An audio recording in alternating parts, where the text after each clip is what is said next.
Hey guys, tonight we're slipping through the wooden doors of a medieval convent, not for mass, not for matins, but for secrets whispered after the final bell.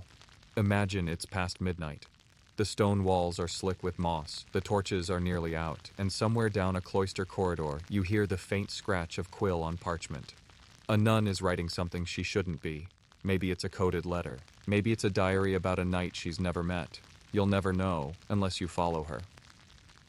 This is not the pious, peaceful nun life your high school textbook promised. It's weirder, busier, more ink-stained, more candlelit. You probably won't survive this, by the way. You'd snore through chapel, burn your habit-making beer, and offend at least 6 saints before sunrise. But let's pretend you're one of them, for tonight. So, before you get comfortable, take a moment to like the video and subscribe, but only if you genuinely enjoy what I do here. And let me know in the comments where you're watching from and what time it is there. Now, dim the lights, maybe turn on a fan for that soft background hum, and let's ease into tonight's journey together. You're new to the convent. The abbess told you to rest, but curiosity has different plans. You slip from your cot, soft linen under bare feet, and glide past rows of sleeping sisters. Down the stairwell, beyond the chapel, there's a tiny door, unlocked, always a good sign. Inside, a single candle flickers. Sister Juliana, the archivist, leans over a parchment so covered in blotched ink it looks like it weeps. She doesn't look up. You're not the first midnight visitor. She dips her quill again, muttering Latin half-spells under her breath. You think she's copying a psalm until you see the margins. In them are drawings, stylized faces, a knight with suspiciously detailed calves, a rabbit jousting a snail. Also, 3 lines in Italian. Romantic Italian. Turns out copying holy text was only half the gig. Nuns like Juliana also wrote letters. Not official ones, secret ones. For other nuns, for lovers, for enemies. They used lemon juice, ground rose petals, and vinegar to make invisible ink. They folded messages into the bindings of psalters or pressed them between layers of wax tablets. The best part? If caught, they claimed it was all practice Latin. Some letters were harmless, grocery lists for the guest house, prayers for a sick noble, but others? Coded updates to political allies, or love confessions meant for distant friars. Historians still argue whether one famous letter from a nun in York was addressed to her spiritual brother, or her bedroom muse. Tomato. Juliana finishes her line and tosses the quill into a jar of cloudy water. She notices you watching now and doesn't flinch. Instead, she hands you a scrap of parchment. A test. You sit. The candle gutters. She wants you to try invisible ink. You choose rose water, mix it with crushed alum, and carefully write a line from a psalm. Juliana nods, then flips it over, and in bold, charcoal black ink, writes, "The donkey sings better than the bishop." You gasp, maybe giggle. She smirks. This is the kind of humor nuns kept close. Quiet rebellion in the margins. Doodles, insults, absurd prayers. In some convents, there are records of sisters creating elaborate alphabet codes, and even satire plays where abbesses were parodied as garlic-hoarding tyrants. Sometimes their scribbles were the only record of what truly happened behind the cloister walls. The official histories? All silence and sanctity. The real stories? Hidden in footnotes and ink blots. Your hand cramps. Writing by candlelight is a medieval form of Pilates. Juliana dips her pen again. You try to ask her what she's copying, but she only taps her nose. A secret. Or maybe she forgot. Suddenly, bells toll softly in the courtyard. Not for mass. This is the hour of silence. You blow on your ink to dry it, fold the parchment, and slide it into your sleeve like a thief. Juliana leans back, stretching fingers so stained they look bruised. "Every nun has 2 stories," she whispers. "One for God, one for the archives." Then she blows out the candle. You fumble in the dark, half walking, half groping your way toward the corridor. Behind you, Juliana clicks the door shut. As you emerge into the corridor, the hallway feels colder. You listen. Somewhere nearby, you hear another sister pacing, maybe praying, maybe searching. You tuck the parchment deeper into your sleeve. In some convents, letters were burned. In others, they were buried with the writer. But in a few, just a precious few, they were smuggled out and preserved. Thanks to those, we know that not all medieval nuns stayed in their place. Some wrote, some flirted, some even plotted. There's a folktale, probably apocryphal, about a nun in 13th century Saxony who sent a letter to a bishop accusing the abbess of hoarding pepper. It ends with the bishop writing back to ask if she could spare some. Even in prayer, pettiness persisted. You reach your cell again, crawl into bed. Beneath your blanket, the parchment feels warm. You read it once more in the dark, mouthing Juliana's joke about the donkey. Outside, the wind shifts. A nightbird calls. The candle smoke clings to your robe like perfume. Somewhere down the corridor, another nun begins to write. You wake to the scent of yeast and ash. The bells haven't rung yet, but a faint glow from the kitchen windows tells you someone's been up for hours. You roll off your straw mattress, stretch your back, and shuffle into the hall. Outside, the sky is barely hinting at dawn, the stars still clinging stubbornly to the edges of the heavens. You follow, your nose down a narrow corridor, passing a tapestry of Saint Scholastica frowning sternly at a goat. Eventually, you push open a heavy wooden door, and there she is, Sister Agnes, arms elbow-deep in mash, singing to herself and sipping something suspiciously frothy. She turns when she hears the creak of the hinges. "Couldn't sleep?" she asks. You shake your head. She pours you a cup of something warm, dark, and vaguely bread-scented. You sip. It's beer. Breakfast beer. Welcome to the brewery. Yes, nuns brewed beer, not just the monks, not just the bearded men in brown robes we see on old ale bottles. Across medieval Europe, from Ireland to the Rhineland, convents were bubbling with hops, malt, and sacred fermentations. Sister Agnes, it turns out, is one of the best. She hands you a paddle the size of a canoe oar and asks you to stir. You obey, pretending you know what you're doing while inhaling steam that smells of bread crust, damp straw, and something slightly floral, probably the hops. "I prayed over this batch," Agnes mutters, "but the yeast doesn't always listen." There's a sacred rhythm to it. Soak the malt, heat the mash, let the wort boil with hops, then cool and ferment. It's science, but medieval. You might call it alchemy with better tasting results. And in convents, beer wasn't just a treat, it was medicine, hydration, a form of hospitality. And on fast days, a clever workaround. Solid food, forbidden. Liquid bread, entirely permissible. Historians still argue whether nunneries outperformed monasteries in terms of volume and quality, but one thing is clear: convent brewed beer was legendary. Some bishops reportedly sent barrels of it as diplomatic gifts. Others kept it hidden from the monks, fearing jealousy and digestive excess. Agnes pulls open a small hatch in the wall and shows you her grain stores. You're surprised by how varied they are. Barley, rye, even oats. "Sometimes we experiment," she grins. "Last spring we tried lavender. Didn't end well. Sister Beatrix spent 3 days convinced she could talk to bees. Behind her, a ledger lies open. It's full of tallies, supplies in, barrels out, names of traveling pilgrims, scribbled notes about weather conditions, and there, between 2 scrawled margins, a doodle of a rabbit with a mug. You're starting to suspect this doodling thing is an epidemic. Agnes lifts a bucket of steaming liquid and beckons you to help her strain it. You do, clumsily, managing to burn your wrist just enough to wince, but not enough to whine. She smirks, dabs your hand with cool water, and whispers, "That's your christening."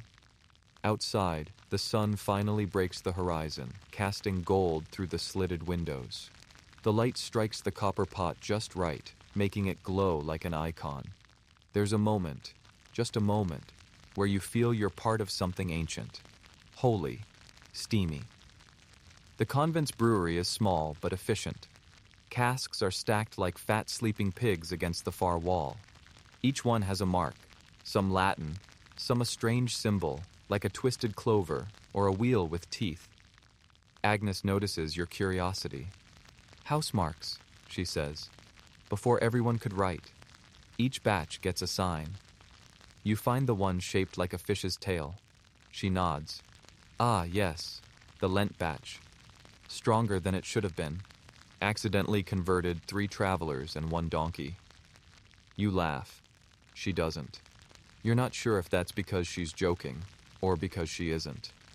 There's another nun nearby, Sister Miriam, cleaning out the spent grain bins. She tells you they donate the mash to nearby farmers. Good for pigs. Sometimes they use it for bread. Nothing goes to waste. In fact, one of the earliest recorded cases of brewing legislation in Bavaria specifically mentions convent beer. Apparently, a batch was so good it caused a minor political scandal when a baron refused to pay his monks and demanded beer from the nuns instead. He was later excommunicated. For taste betrayal. You help Agnes bottle the latest batch. Not glass bottles. Those are expensive luxuries. These are heavy ceramic jugs sealed with wax and hope. Each is wrapped in cloth to keep the sunlight out and marked with a date. Or something close to a date. Agnes winks. Time is flexible when you pray. There's a final task before the morning prayers, offering the first pour to St. Bridget. Agnes insists. A small cup, placed on a stone niche beneath a faded painting of the saint with a cow and a mug. You try not to spill as you set it down. You can drink the rest, she says. She's never finished a cup yet. As you exit the brewery, you pass a narrow hallway with faint scorch marks near the ceiling. You ask, half joking, if it's from a fire. Agnes pauses. Well, she says, there was the batch with extra wormwood. It exploded. You wait for her to laugh. She doesn't. Back in your room, you lay on the cot, your robe smelling of yeast and firewood. Your fingers still tingling from the paddle, your stomach buzzing from breakfast beer. The convent has its rhythms, and you're learning to hear them. The scrape of sandals on stone, the bubbling whisper of fermentation, the low, off-key hum of nuns chanting in the bathhouse. You drift into sleep again, just for a moment, dreaming of rabbits with mugs and saints who prefer their ale strong. You wake again to the sound of scissors snipping through something tough and green. No bells this time, just wind rustling leaves and a soft voice muttering about wormwood behaving badly. You roll over, pull on your robe, and shuffle barefoot into the sunlight, which feels gentler than usual, like it, too, is waiting to steep in something herbal. You're in the convent's herb garden now. Walled, discreet, and slightly wild, it sits just behind the chapel. Technically cloistered, but suspiciously full of birds, bees, and once, you're told, a goat that wouldn't leave. Sister Linnaea is hunched over a row of pungent plants, hands covered in soil, face shaded by a veil so floppy it doubles as a sun hat. She glances up and nods without breaking rhythm. You're just in time, she says, to meet the real Sisters of Mercy. You look around. No one else in sight. She waves her scissors at the plants. Chamomile, yarrow, fennel, and this delightfully rude fellow, mandrake. You eye the gnarled root in her basket. It looks like a shrunken goblin. Sister Linnaea is the convent's herbalist. That might not sound thrilling at first, but trust me, she's as close as a medieval nun gets to being a wizard. She knows which herbs cure headaches, which ones help sleep, and which ones make an overly inquisitive archdeacon see angels made of fish. She hands you a basket and tells you to gather lavender and feverfew. Avoid the nettles unless you're mad or confessing, she adds. You try not to question the logic. As you walk the rows, you notice that everything here grows a little too well. The rosemary bush leans over the path like a sleepy guard dog. The sage sparkles with dew despite the dry heat. You suspect some divine assistance, or at least excellent compost. Turns out, herbal knowledge wasn't just about health, it was survival. Convents often served as makeshift hospitals, especially for women who couldn't afford doctors or weren't welcome in town infirmaries. Lynette tells you that nuns treated everything from childbirth to boils, melancholy to malaria. With no access to proper physicians, people came here hoping for mulled wine and mercy. She leads you to a shady corner of the garden where the interesting herbs live. Foxglove, henbane, poppy, things you wouldn't put in tea unless you were trying to end someone's headache permanently. Historians still argue whether medieval nuns intentionally used hallucinogens in certain healing rituals, or either it was just a side effect of desperation and poor measurement. Lynette, for her part, grins like someone who knows the truth and enjoys withholding it. "We helped deliver a child once," she says, "whose mother swore she dreamed of floating saints. That was the belladonna. You're handed a mortar and pestle next. Inside go marigold petals, bits of bark, and something that smells faintly of lemon and regret. You grind, slowly, rhythmically, like turning time into medicine." Lynette hums a hymn under her breath, slightly off-key. You ask her if all convents had herbalists. She shrugs. "The clever ones, the wealthy ones, the ones with too many sick monks next door." In the corner of the garden, a small wooden bench sits beneath an arch of honeysuckle. There's a book open on the seat, handwritten, weather-worn, and filled with little drawings of plants, next to notes in Latin, Greek, and something resembling French after 3 mugs of beer. You flip through it. It's part prayer book, part remedy list, and part journal. One page details a poultice for aching joints. The next has a recipe for a love-summoning balm involving rose hips, honey, and the breath of a faithful goat. You raise an eyebrow. Lynette winks. "You never know," she says. She takes you into a small stone room beside the garden, where the air smells like camphor and cloves. It's lined with shelves of glass jars, beeswax-sealed bottles, and bundles of dried herbs hanging like upside-down bats. There's even a tiny cauldron. She shows you a tonic they make for nervous novices: lemon balm, valerian, and mint. "Calms the heart," she says. "Also helps you sleep through Sister Winifred's snoring." In one dark corner, you find a series of wooden boxes labeled with only symbols: a crescent moon, a fish, a thistle. "For special cases," Lynette says, then promptly changes the subject. You don't press it. "This is nun territory. There are secrets stewing in those boxes that no herbal glossary could decode."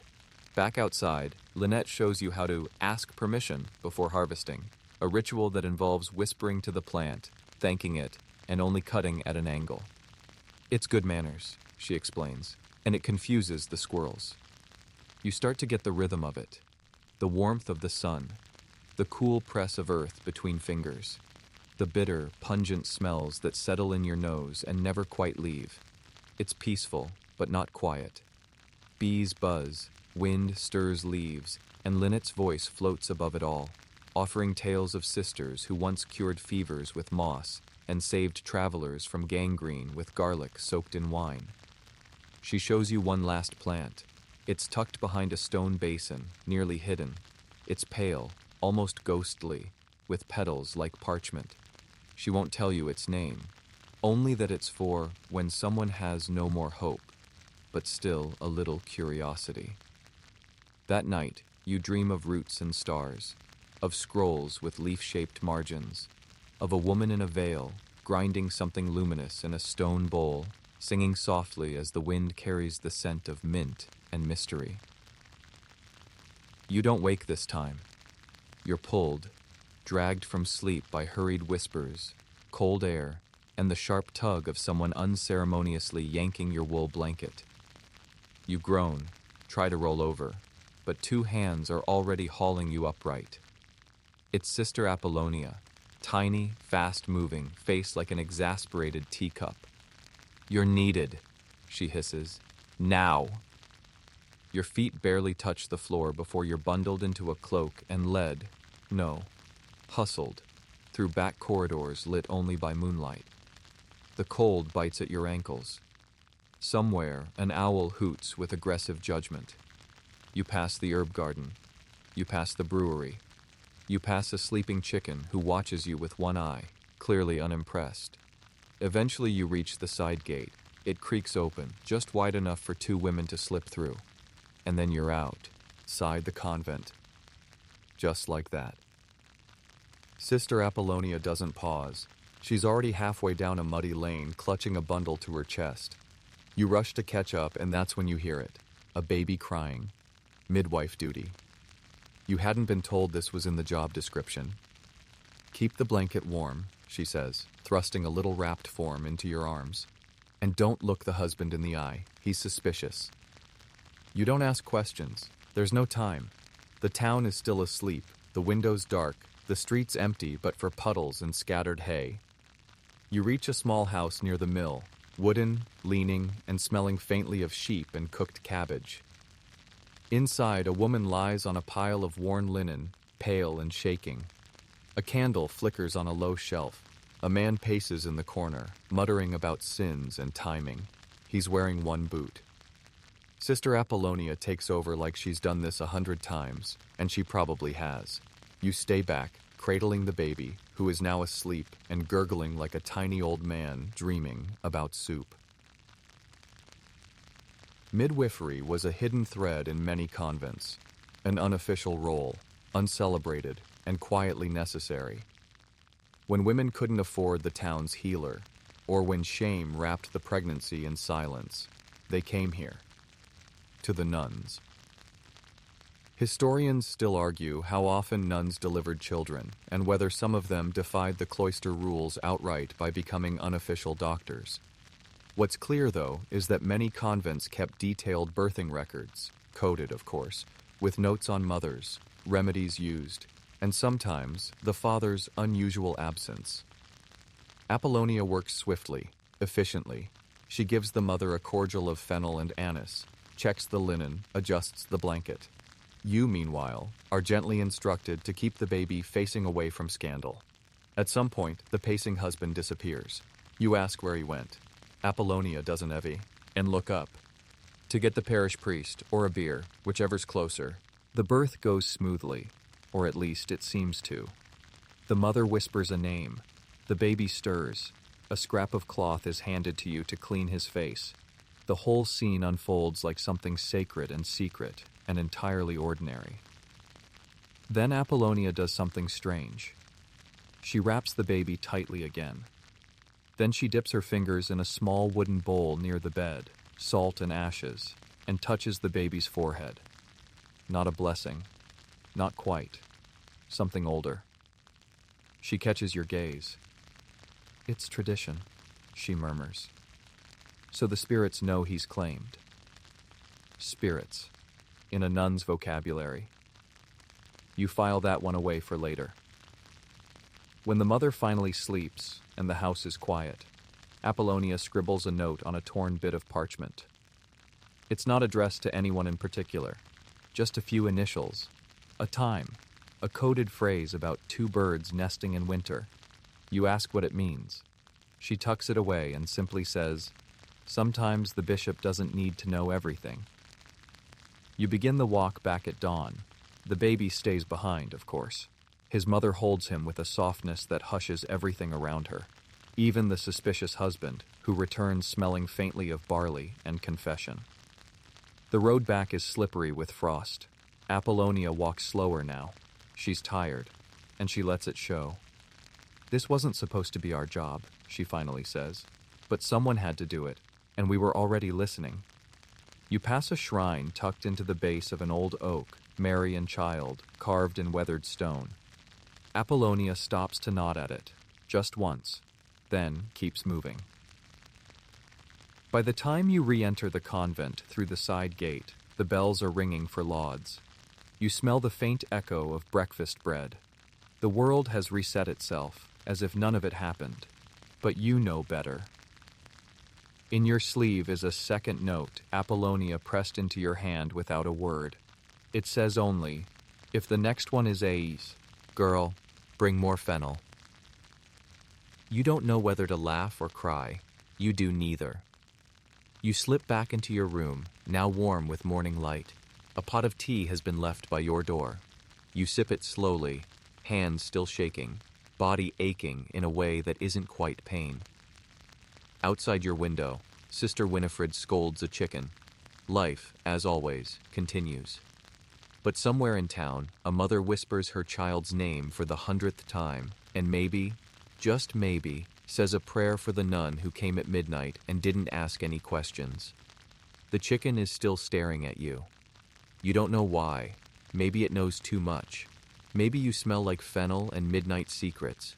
Either way, you leave it to its judgment and tiptoe toward the scriptorium, because today, you're joining Sister Odila, the convent's most infamous chronicler. You don't find her in the formal writing room, too obvious, too clean. Instead, you discover her tucked in the back of the cloister garden, wedged between two weathered pillars with a lap desk, 2 inkwells, and a quill that looks like it's seen battle. She's muttering to herself as she writes. You clear your throat. She doesn't look up. Good, she says. You're not a goose. Progress. You settle beside her. She's writing in Latin. Sort of.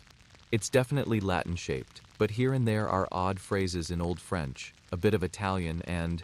wait.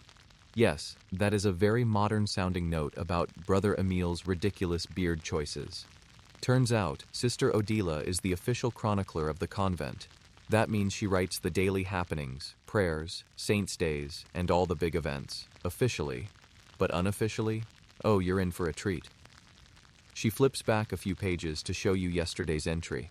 It starts with a litany of saints and ends with, Sister Bertile tripped over the duck again, 3rd time this week. Unclear whether divine punishment or poultry rebellion. You laugh. She smirks. The bishop reads the clean version, she says. This one's for the archives we don't show until we're dead. Chronicling wasn't just about recording scripture and miracles. In many convents, it was also where gossip went to die, or be immortalized. Sister Odila tracks weather patterns, visiting nobility, market prices, failed batches of beer, and the time a novice tried to fast for 6 days and ended up sleep praying into a bowl of lentils. Historians still argue how accurate these side records are, whether they're exaggerations, metaphors, or just very bored nuns with a talent for passive-aggressive ink. But when Odila writes, she's capturing something deeper. The spirit of the place. The daily heartbeat. The way the sun fell on the north wall during matins. The creak of the pews. The fact that Sister Benedicta sings slightly off-key and yet always louder than anyone else. She lets you try an entry. You dip your quill, say a quick prayer that it doesn't blot, it does, and begin. This morning, 3 bees entered the chapel during Mass, only 2 left, no further comment. Odila reads it, nods slowly. Subtle. Suspicious. Good. Write that under Tuesday. She flips the page and shows you a diagram, crude but detailed, of how the sisters rearranged their dining benches after an argument over salt. Tactical positioning, she says. Benedictines don't forget. You're beginning to realize that convents weren't always solemn. They were messy, petty, human. And the chroniclers didn't shy from it. Odila's margins are filled with side comments. Some are jokes, some are poems. One is a fully inked diagram of a pig she once saw in a dream. She tells you about an older chronicle from another abbey, now lost, where the scribe recorded a solar eclipse, 3 lice outbreaks, and the shameful incident of the singing cow. You ask if that last part is metaphor.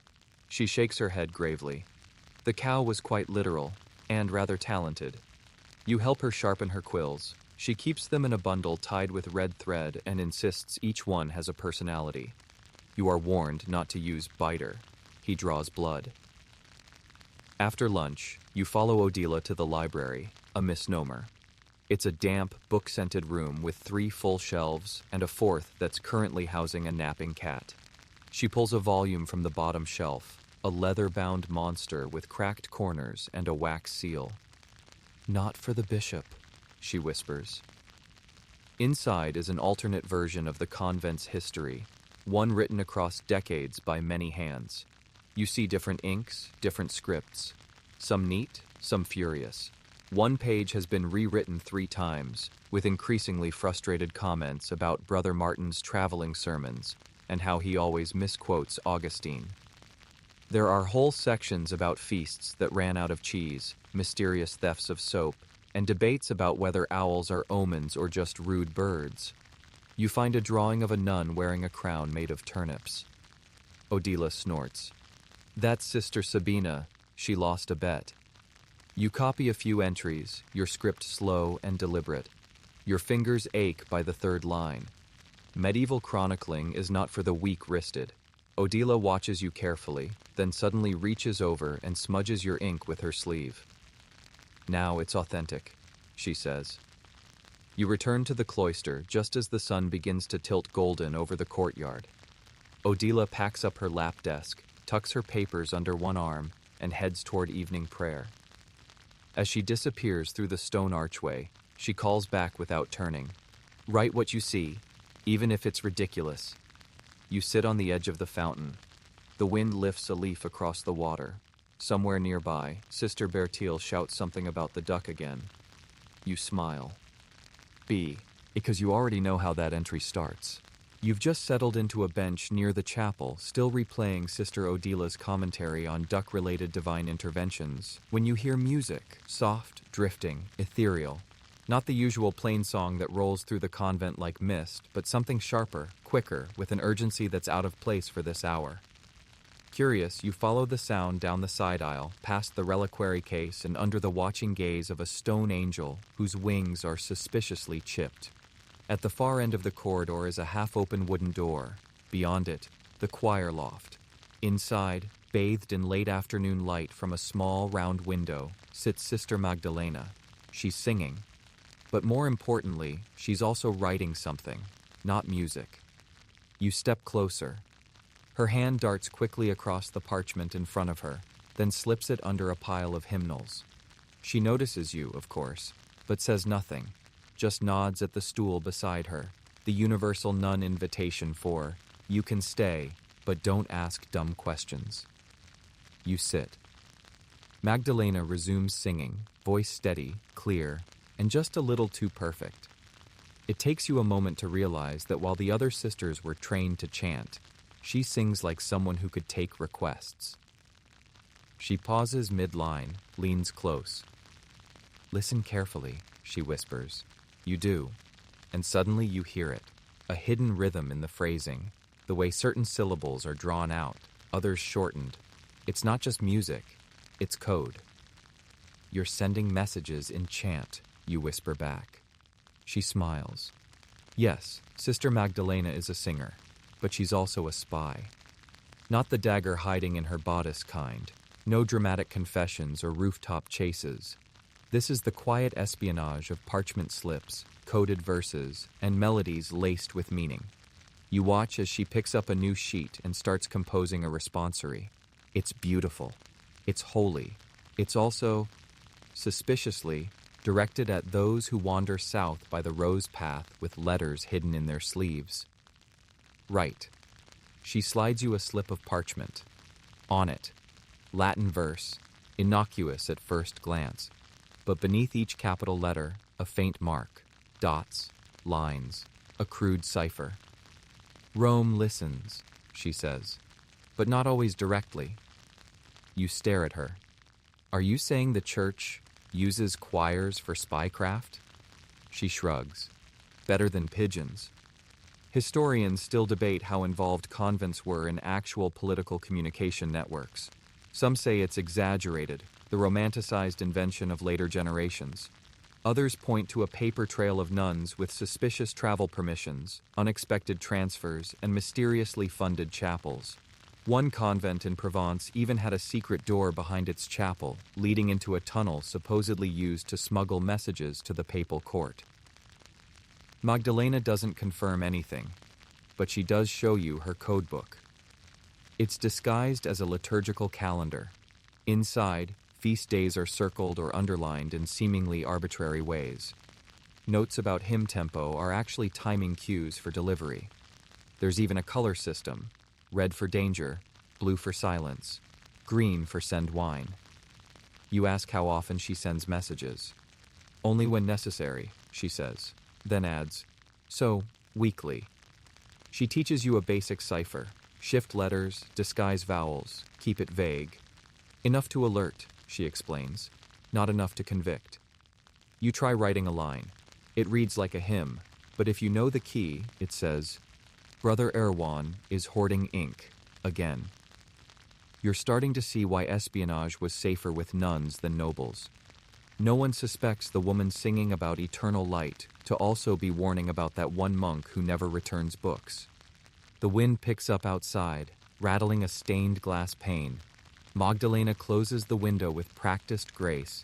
Then she unrolls a second scroll, this O in already sealed with wax. Pilgrim arriving from Canterbury, she murmurs. Message needs to go to the next abbey north. You ask how she'll pass it. She grins. Through the laundry. Turns out the convent's clean linens are exchanged regularly with nearby houses, some of which belong to friends of the cloth, as she calls them. A folded towel, a tucked letter, a hymn hummed off key at the right time. That's all it takes. You offer to help. She hands you a stack of choir books and gestures toward the far shelf. Second from the bottom, she says. Behind St. Gregory's Lives of the Popes. You pull the volume. A hole carved clean through the middle, book still closing neatly around the gap. Inside, a rolled scroll and a little bag of what you think is salt, but might also be coded currency. Or oregano. Honestly, medieval currency is weird. She returns to her song. The melody rises again, smooth and reverent. You sit quietly, trying to listen not just with your ears, but with intention. A pause here. An extra breath there. You wonder how many messages pass this way, between kingdoms, through choir stalls, carried on notes and prayers. You wonder how many wars were slowed, how many scandals were prevented because someone sang a warning in just the right key. You help her finish the day's chant sheets. She shows you how to stain the parchment slightly so it looks aged. For authenticity, she says. You suspect it's also to discourage nosy monks from reading too closely. As the bells toll for vespers, she gathers the finished pages and folds them into her music satchel. One hymn has a line marked with a tiny red thread. You ask what it means. That the bread delivery is late, she replies with a sigh. You walk back toward the chapel in silence. But now you hear the sisters' song differently. Beneath the smooth tones and holy harmonies, there's a pulse, a heartbeat of hidden messages, laughter, warnings, and maybe just a little rebellion. You hum the last line under your breath. It says everything and nothing, and somewhere, someone is listening. You're learning that peaceful convent life is an oxymoron. This morning you were nearly trampled by a donkey. Now, you've been summoned to the art chamber by Sister Clemence, who sounds like a flute and walks like a hammer, and asked without preamble, "How squeamish are you?" You answer by blinking. "Good," she says, already leading you down a hallway that smells of turpentine, frankincense, and something vaguely bone-like. You wonder if the donkey would have been a safer option. The convent's workshop is small, tucked behind the apothecary, its windows thick with dust and rose-shaped soot. Inside, wooden boards lean against the walls, each one covered in fantastical images. Angels with 6 wings, saints staring mournfully at burning cities, and one oddly cheerful devil holding a lute. Clemence gestures toward a canvas with a half-finished painting of the Last Judgment. On the bottom right, sinners tumble into hell. One has your nose. "Pure coincidence," she says, not very convincingly. You're handed a brush. Your task? Paint more flames. Apparently it's your turn to help with the doom painting. These weren't just decorations. Painted on chapel walls or wooden screens, doom paintings were visual sermons, reminders of divine justice, eternal reward, and what might happen if you stole the abbot's jam. They were meant to terrify, to instruct, to humble. And who better to paint them than the quiet, unseen hands of nuns? You mix your first color. Red. Not just any red. This one is made from crushed cinnabar, egg yolk, and yes, a dash of bone ash from what Sister Clemence cheerfully calls reliable sources. Usually monks, she adds, but sometimes more exciting people. You don't ask. She shows you how to stretch linen over a frame, how to apply gesso, how to layer pigments slowly to create the illusion of heat. You ask why all the sinners in tea. The painting looks so surprised. She snorts. Because guilt always pretends to be shocked. As you work, Clemence explains that many nuns were trained in the arts, not just illumination and calligraphy, but full painting, sculpture, and even wall design. Some were renowned. One German abbess reportedly painted an entire chapel ceiling in exchange for a book of Spanish poetry. Another was commissioned by 3 bishops in secret, because her depictions of angels had better knees. Historians still argue whether female painters were formally trained or merely self-taught. But convent records hint at a shadow network of instruction, passed down in brushstrokes and recipes for vermilion that could also, conveniently, remove stains from wool. Clemence moves to her own canvas, something darker, a saint flanked by wolves. You realize the wolves have tiny halos. You decide not to ask. She tells you that sometimes, the sisters added, enhancements, subtle things, a demon with a bishop's nose, a saint who looked suspiciously like a cranky abbess. One sister painted a martyr with the same brooch worn by a visiting noblewoman who never returned her book. Holy revenge, Clemence calls it. There's a story about a painting in Normandy, long since faded, that depicted the torments of hell so vividly a visiting monk fainted and had to be revived with beer. Another nun had to repaint his face since he'd drooled on the panel. You stand back to admire your own flame editions. They're enthusiastic, possibly too orange, possibly inspired by last night's spicy lentils. Clemence narrows her eyes but doesn't stop you. Hell is flexible, she mutters.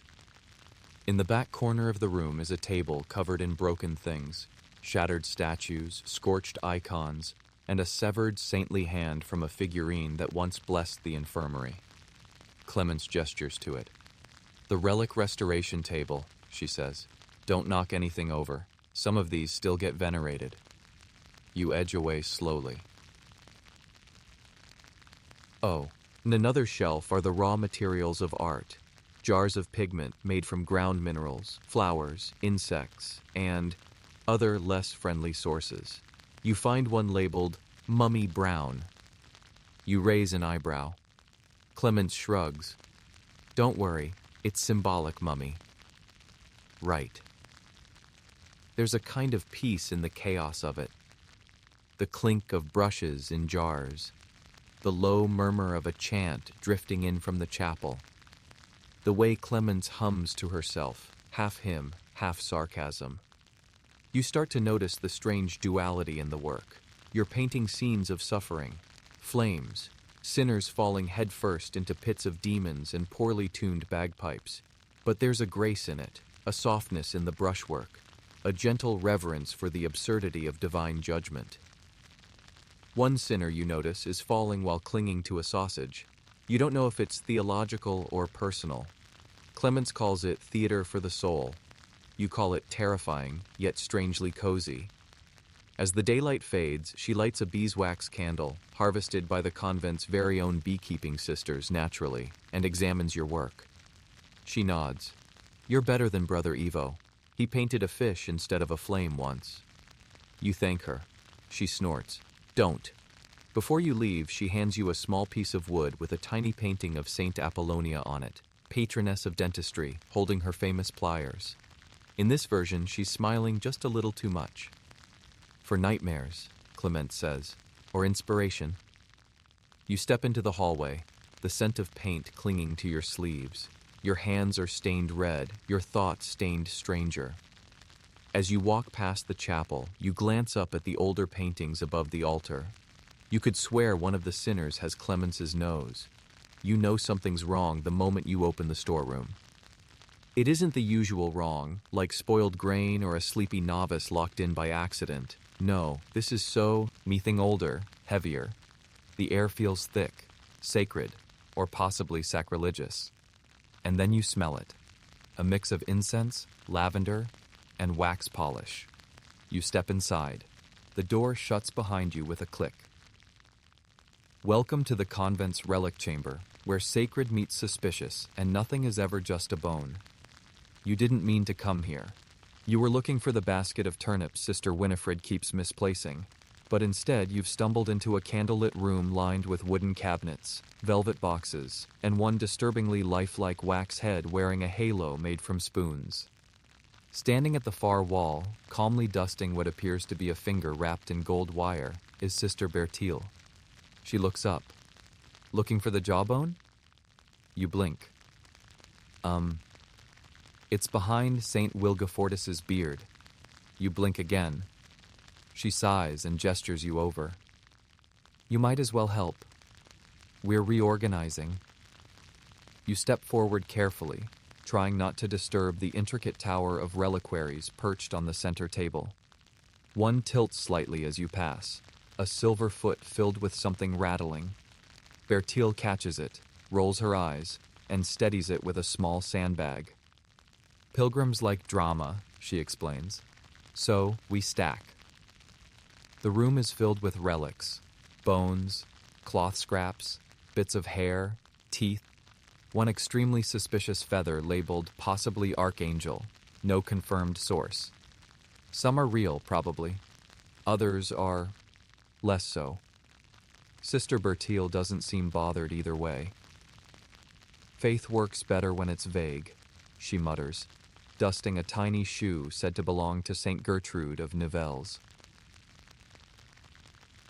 Relics were a major part of medieval religious life.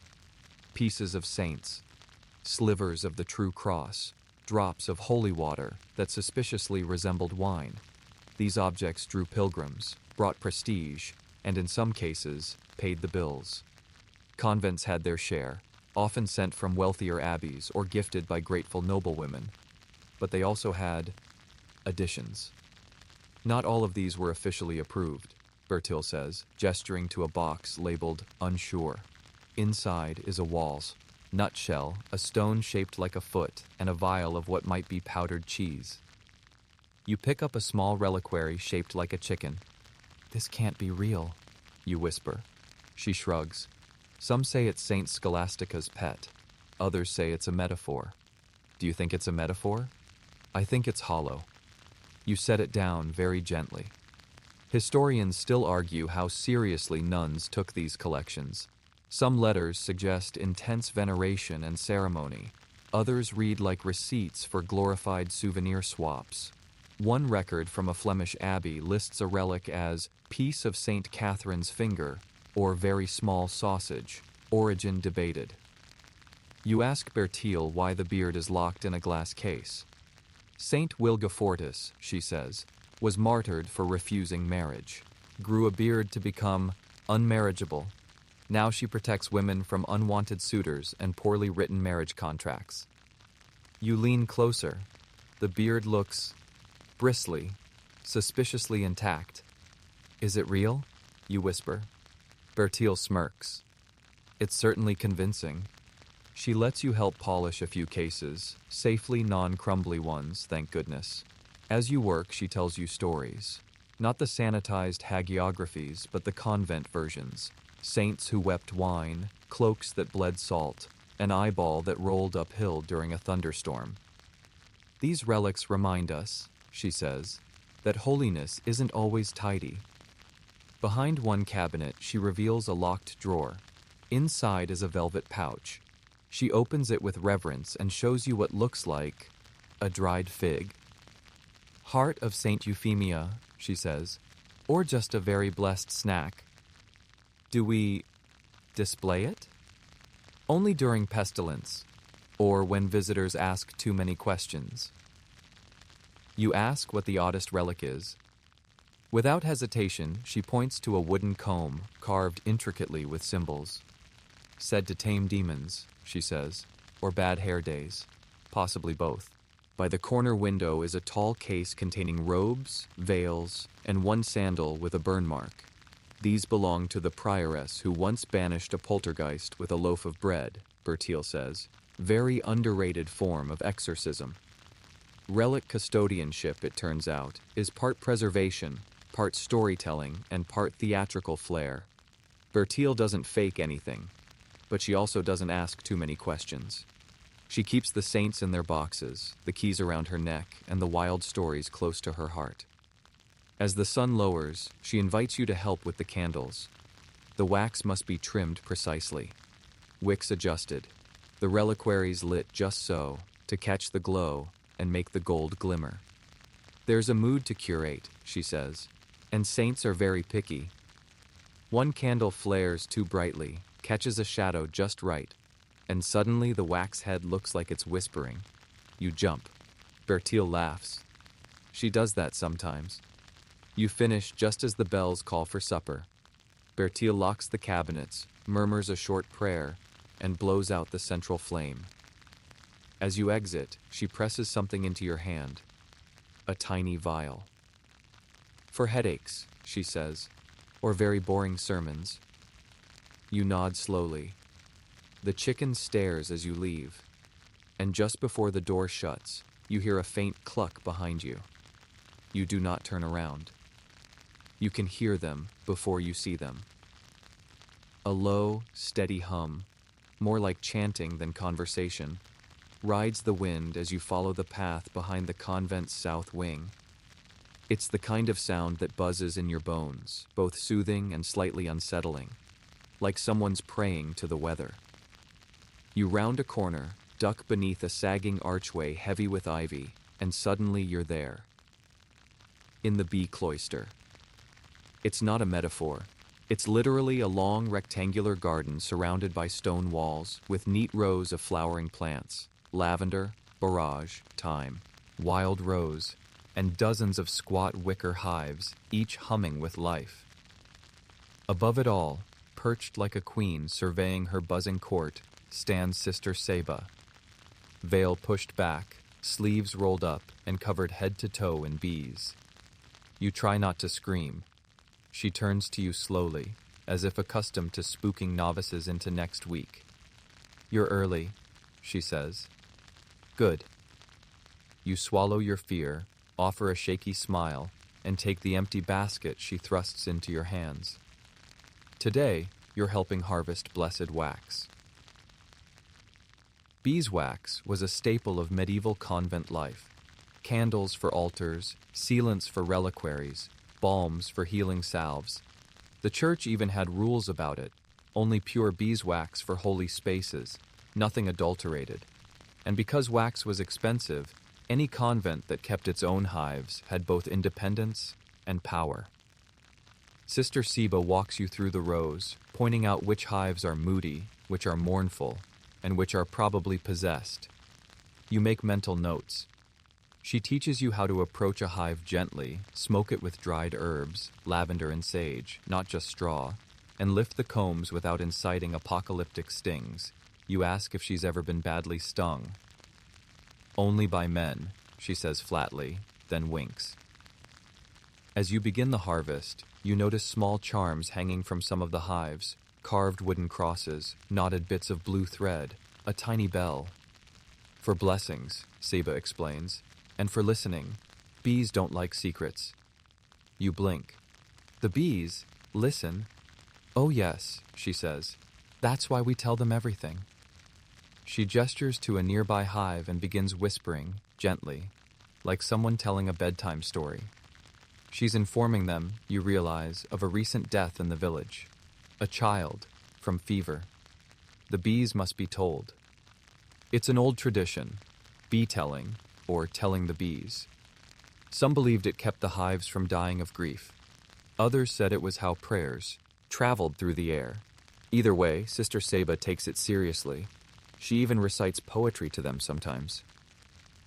They like rhyme, she says, but they hate bad meter.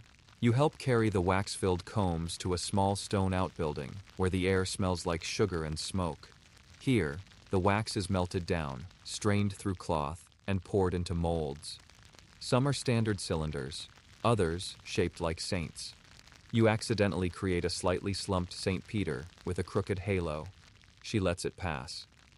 Candles don't need to be perfect, she says. Only willing. One shelf is stacked with finished candles, pure, golden, and faintly floral. They'll be used for Mass, vigil services, and the annual blessing of livestock, where you've been told a goat once ate 2 hymnals. Another shelf holds rejected candles, each with a flaw, bubbles, cracks, or unfortunate leaning. Those, she says, go to Sister Clemence. She uses them in her doom paintings. The wax also goes into ointments. Seba shows you how to mix it with honey, chamomile, and a mysterious purple flower she only calls Nuns' kiss. The result smells heavenly and feels like salvation. You rub some on a bee sting from earlier. You now have the softest elbow in Europe. But the most intriguing use? Spell work. She waits until you're alone, the other sisters off preparing vespers, and then pulls out a small box.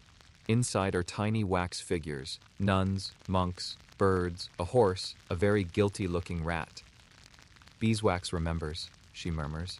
It holds shape better than clay, and it doesn't scream when burned. You don't ask if that last part is metaphor.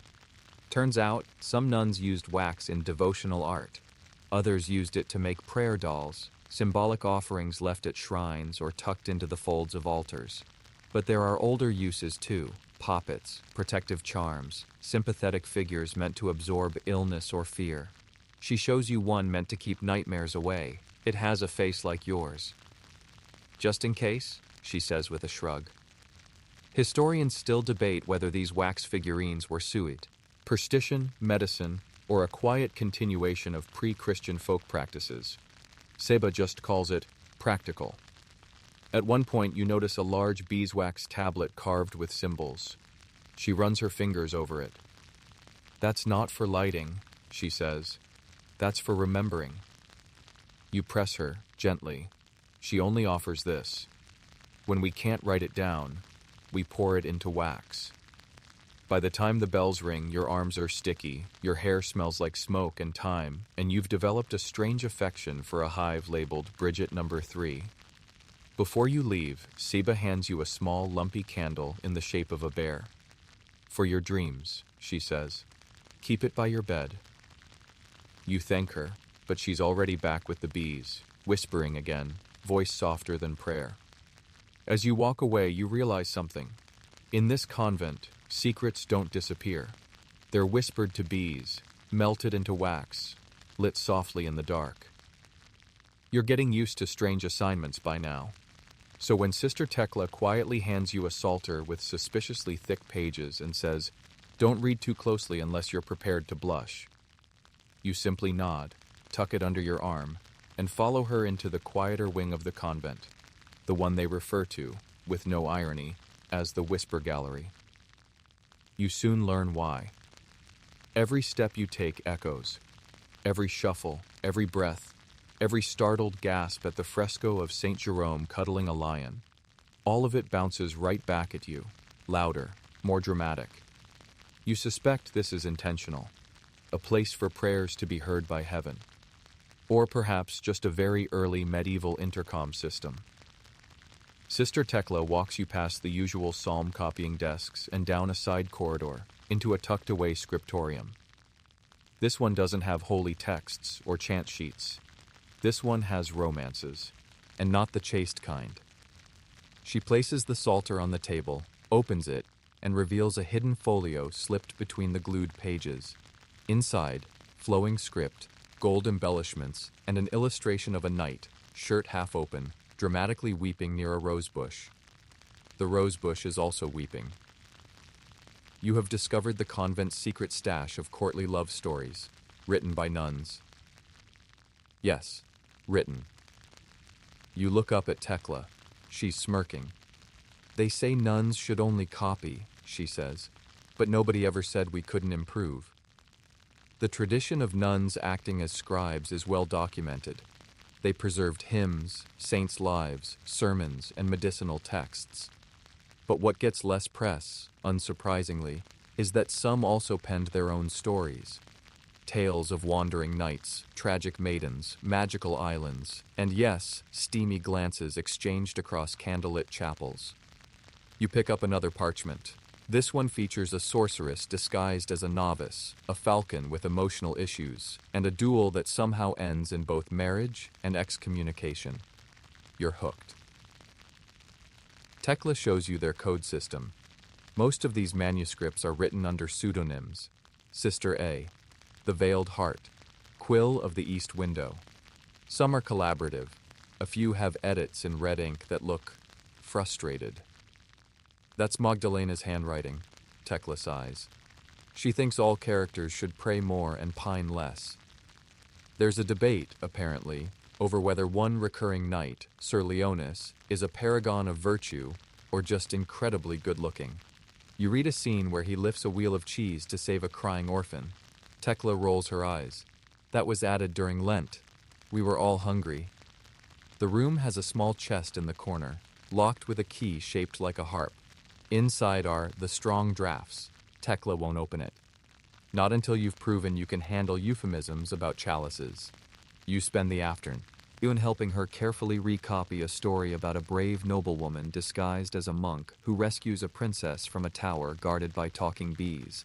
You suspect Sister Saba had a hand in that one. There's a sense of joy here, of rebellion, not loud or angry but quiet and clever. These women aren't defying their vows. They're bending them like reed stems, weaving stories into the margins of their obedience. Historians still argue whether these writings were ever meant for the outside world. Some believe they were simply exercises in literacy or morality tales in disguise. Others point to how often they pop up, tucked in bindings, hidden behind holy texts, smuggled into noble households with the bread deliveries. Tekla leans over your shoulder as you copy a particularly dramatic scene in which a knight rescues a nun from an enchanted fountain that smells of marzipan. Make sure his horse is described as glorious but moody. It's important. You ask her why they write these stories. Because not all miracles involve bleeding statues, she says.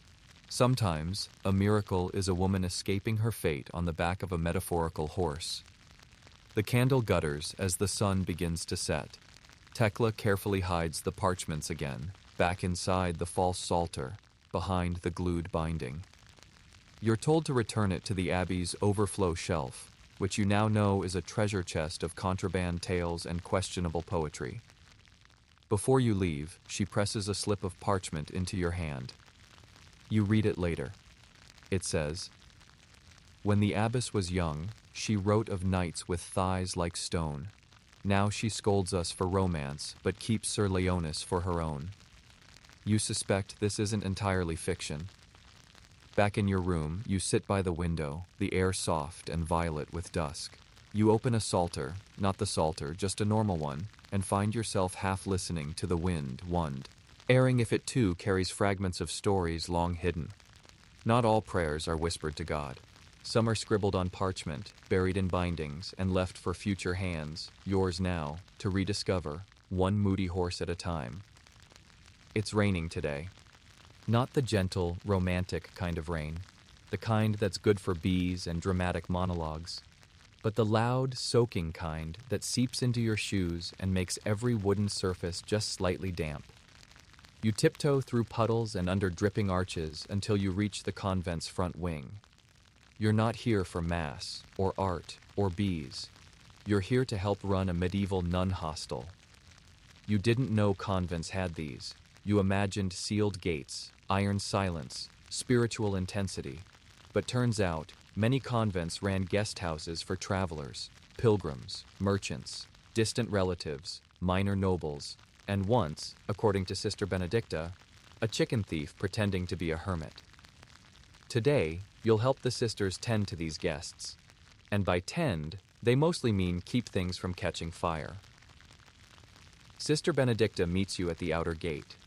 She's wearing a practical apron, a scowl, and an expression that says she has exactly 0.3 patients left. We've got 6 pilgrims, 2 monks, 1 merchant who talks to his boots, and someone claiming to be Saint Apollonia in disguise, she says. So, an average Thursday. She hands you a cloth. You'll be dusting. Or eavesdropping, your choice. The convent's guest house is surprisingly large. It has 3 rooms with straw pallets, a small common hall, a fireplace, and a stable that smells like repentance and horse breath. Pilgrims often arrive wet, muddy, and radiating complaints. Some of them think hospitality means, please wash my tunic and feed me boiled pears while I discuss my foot blisters at length.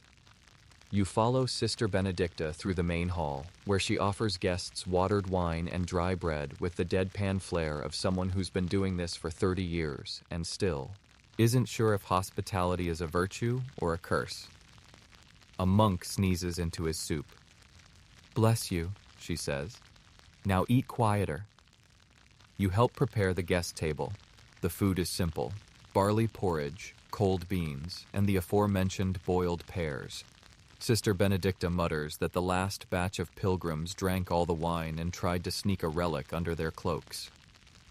"They took the spare toe bone," she says. "We replaced it with a rabbit's tooth. They haven't noticed." Hospitality wasn't just charity, it was politics. A well-run guest house brought donations, status, and a good reputation. Some convents became famous for their comforts: soft blankets, skilled healers, quiet gardens. Others became infamous for cold porridge and spiritual lectures that ran longer than the journey itself. Historians still argue whether some convents used hospitality as soft diplomacy, disguising political alliances behind veils and lentil soup. But here, Sister Benedicta simply calls it a delicate ballet of manners, martyrdom, and mop buckets. You're tasked with helping Sister Imelda prepare the guest linens. This mostly involves shaking out straw mattresses, folding scratchy wool blankets, and chasing a mouse named Rupert out of a boot. Imelda tells you Rupert is a seasonal guest. One of the traveling monks asks you where the latrine is. You point. He immediately walks the other way. You decide not to correct him. Everyone's spiritual journey is different. Later, a merchant demands a warm footbath as penance for my sins. Sister Benedicta raises one eyebrow. Your sins must be very specific. Then comes the real challenge. A woman in a velvet hood who refuses to give her name, won't eat anything that hasn't been blessed 3 times, and keeps muttering about a dream involving snakes and sour cheese. Sister Benedicta leans close. That's our mystery guest. Claims to be a wanderer. Nang saint. Might be mad. Might be brilliant. Might be both. You offer the woman a slice of bread. She sniffs it, then declares, "The wheat has opinions." You nod respectfully and retreat. Your next task: assist Sister Felice with the guest registry, a collection of scrolls and ledger sheets stored in a cupboard that creaks like it's haunted. The registry lists each guest, their origin, purpose, and notable behaviors.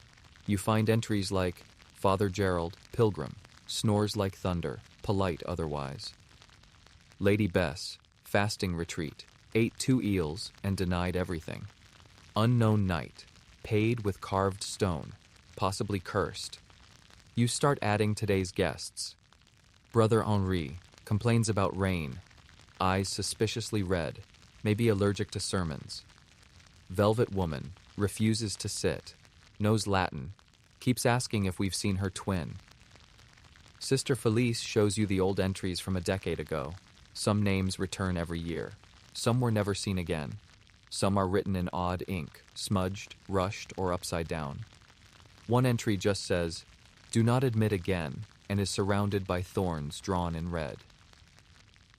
There's something strangely intimate about all of this. The guests come and go, but the nuns stay. They memorize faces. They remember who brings gifts and who steals spoons. They notice the sad ones, the talkative ones, the ones who pretend they don't believe in anything, but linger longest at Vespers. That night, as the guests settle in, you help distribute extra blankets. You find the velvet woman staring out the window. "Do you believe in saints?" she asks suddenly. You pause. "I'm starting to," you answer. She doesn't smile, but she nods. You leave her with a warm drink and a candle carved into the shape of a lamb. She accepts it without comment. Before you sleep, you pass Sister Benedicta in the hallway. She looks tired, but her voice is still brisk. "Tomorrow, we clean the chamber pots," she says. "You'll be promoted to full spiritual janitor." You salute. She rolls her eyes and hands you a blessed mop. It's nearly midnight when someone knocks on your door. You assume it's another pilgrim needing directions to the latrine, or perhaps Rupert the Mouse seeking asylum, but when you open it, you find Sister Aurelia standing there, fully veiled, holding a candle that flickers like it knows a secret. She doesn't speak, just gestures for you to follow. You do, of course. Down the side corridor, past the chapel, deeper into the convent's oldest wing. The walls here are different, darker, thicker. The air is colder, filled with the faint scent of incense and lavender polish, with something else layered beneath, something sharp, like iron, or regret. You reach a wooden door carved with vines and crosses. Aurelia knocks twice, then pushes it open. Inside, silence. A small stone room lit only by beeswax candles. An embroidery frame sits in the center, surrounded by low stools. A table nearby holds bowls of water, sprigs of rosemary, a silver cross, and a white cloth. Lying on a straw mat at the far end of the room is a man. Eyes closed, breathing ragged, arms trembling. A woman kneels beside him, Sister Edith. Her veil is pinned up, and in one hand she holds a needle, not for sewing. Tonight, you're witnessing one of the most secretive duties in the convent, the nun exorcist. Sister Aurelia motions for you to sit. She whispers, "Watch, and stay silent unless she asks." The man groans. His limbs twist. His mouth opens, but the voice that comes out is not entirely his. Edith begins to pray. Quietly, carefully, each word slow and steady. Not the booming declarations of priests or the theatrical threats of medieval dramas. Just calm. And with every line, her hands move. The embroidery frame turns, and with astonishing grace, she begins stitching. You blink. You expected holy water, crucifixes, maybe dramatic chanting. But embroidery? Yes. In this convent, at least, the exorcism is stitched. Thread by thread, Sister Edith embroiders symbols into a strip of cloth. Crosses, circles, a lamb, a thorn. With each stitch, she speaks, not just to the man, but perhaps to whatever clings to him. "God is with you," she murmurs. "You are more than your shadow." The man shudders, tries to speak. Aurelia presses a sprig of rosemary to his lips. You whisper to her, "Why rosemary?" "For remembering who he is." Exorcism rites were not solely the domain of monks. Some convents kept their own rituals, quieter, more personal, not recognized by bishops, but respected by locals. A woman's voice, it was believed, could reach places a man's could not. Historians still argue whether these rituals were true exorcisms or spiritual healing practices framed in religious language. Some convent records refer to them as binding prayers. Others call them restorations. But always, they were quiet, hidden. Edith continues to stitch. The symbols now loop across the cloth in a pattern you can't quite follow. Every few moments, she dips her needle into the bowl of water, murmurs a line, and returns to her work. The man begins to weep. Not from pain, from release. You feel something shift in the room, as if a tension you didn't realize was there has eased. The candlelight warms, the air softens. Edith ties off the last thread, knots it 3 times, and places the embroidered cloth on the man's chest. He breathes, slow and steady now. Aurelia leans down, wipes his forehead, and whispers something in a language you don't recognize. Then the man sleeps. Edith finally looks up at you. "You're wondering if it's real?" she says, not unkindly. You nod. "So am I," she replies. "Every time." She shows you the cloth. The pattern is beautiful, strange. Part blessing, part map, part lullaby. You ask her how she learned this. My grandmother, she says. Not a nun, just attentive. She teaches you how to stitch the simplest of patterns, a triple loop meant to guard against nightmares. The thread glides smooth. Your fingers fumble. You stab yourself once, twice. Sister Edith gently removes the needle from your hand before you embroider your own thumb into sainthood. Try again tomorrow, she says. Before you leave, Aurelia presses a small bundle into your hands, a strip of cloth with a circle and star embroidered in blue thread. Put it under your pillow, she says, in case the dreams follow you home. You walk back slowly, past the chapel, past the hallway where relics sleep in velvet boxes, past the guest rooms where someone snores in time with the rain. Back in your own room, you place the embroidered cloth under your pillow. The candle flickers. You lie down. And though sleep takes a little while, when it does come, it comes gently, like a prayer whispered through stitches. Morning arrives late in winter. The bells ring slower. The sisters yawn more freely, and the bread is served warm but slightly burnt, which Sister Benedicta insists is a spiritual metaphor. You're halfway through your second slice when someone raps sharply on the table with a thimble. Sister Hortensia. Eyes sharp, posture perfect, dressed in 3 shades of gray, all of them judgmental. You're on seamstress duty, she announces. Don't dawdle. The penitent shirts are behind the altar rail. You gulp. You thought sewing was for comfort. Quilts, pillow edging, maybe the occasional embroidery of a saint holding a flower. What you get instead is nettles. Literal, prickly, plants sting you through the cloth nettles, woven into rough linen shirts meant to be worn by sinners. Hair shirts are so last century, Hortensia says with a sniff. We prefer a sting with symbolism. You follow her through a narrow hallway into a warm room filled with thread, fabric, spools, chalk, measuring ropes, and at least 3 cats. They each have their own cushion. Do not touch their cushions. Hortensia gestures at a pile of folded garments. Some are simple shifts. Ears are torn, stained, mended over and over. You begin sorting. Start by reinforcing the seams, she says. Then we'll add nettle stitching. The sinners are always dramatic. Don't give them excuses to tear the sleeves. You nod, only mildly terrified. In medieval convents, seamstresses were more than tailors. They were moral engineers, spiritual crafters, and, in some cases, quiet rebels. They clothed the entire community, maintained the altar cloths, sewed burial shrouds, and outfitted penitents, whether they were pilgrims, nobles doing public atonement, or disgraced monks temporarily assigned to dig latrines. Some convents even had contracts with noble families to make ceremonial garments, coronation veils, baptismal gowns, or wedding cloaks woven with Latin prayers. But not today. Today, you're sewing punishment. Hortensia hands you a shirt. It's roughly the shape of despair. The linen is coarse, patched with old bloodstains and smelling faintly of sweat, incense, and regret. You ask who wore it last.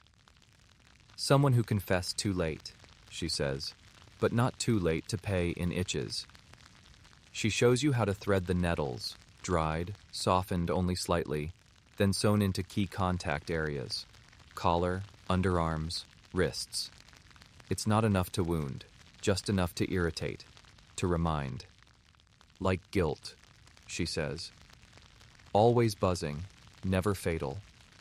You prick your finger, twice. Eventually, you learn to handle the thread more delicately, like a ribbon of grudge. As you work, Hortensia tells you about the confraternity of the needle, a sisterhood within the sisterhood responsible for sacred garments. They sewed the veils for the newly professed, designed the scapulars, restored ancient vestments with so much skill you'd never know the original cloth had rotted centuries ago. They also kept secrets in thread.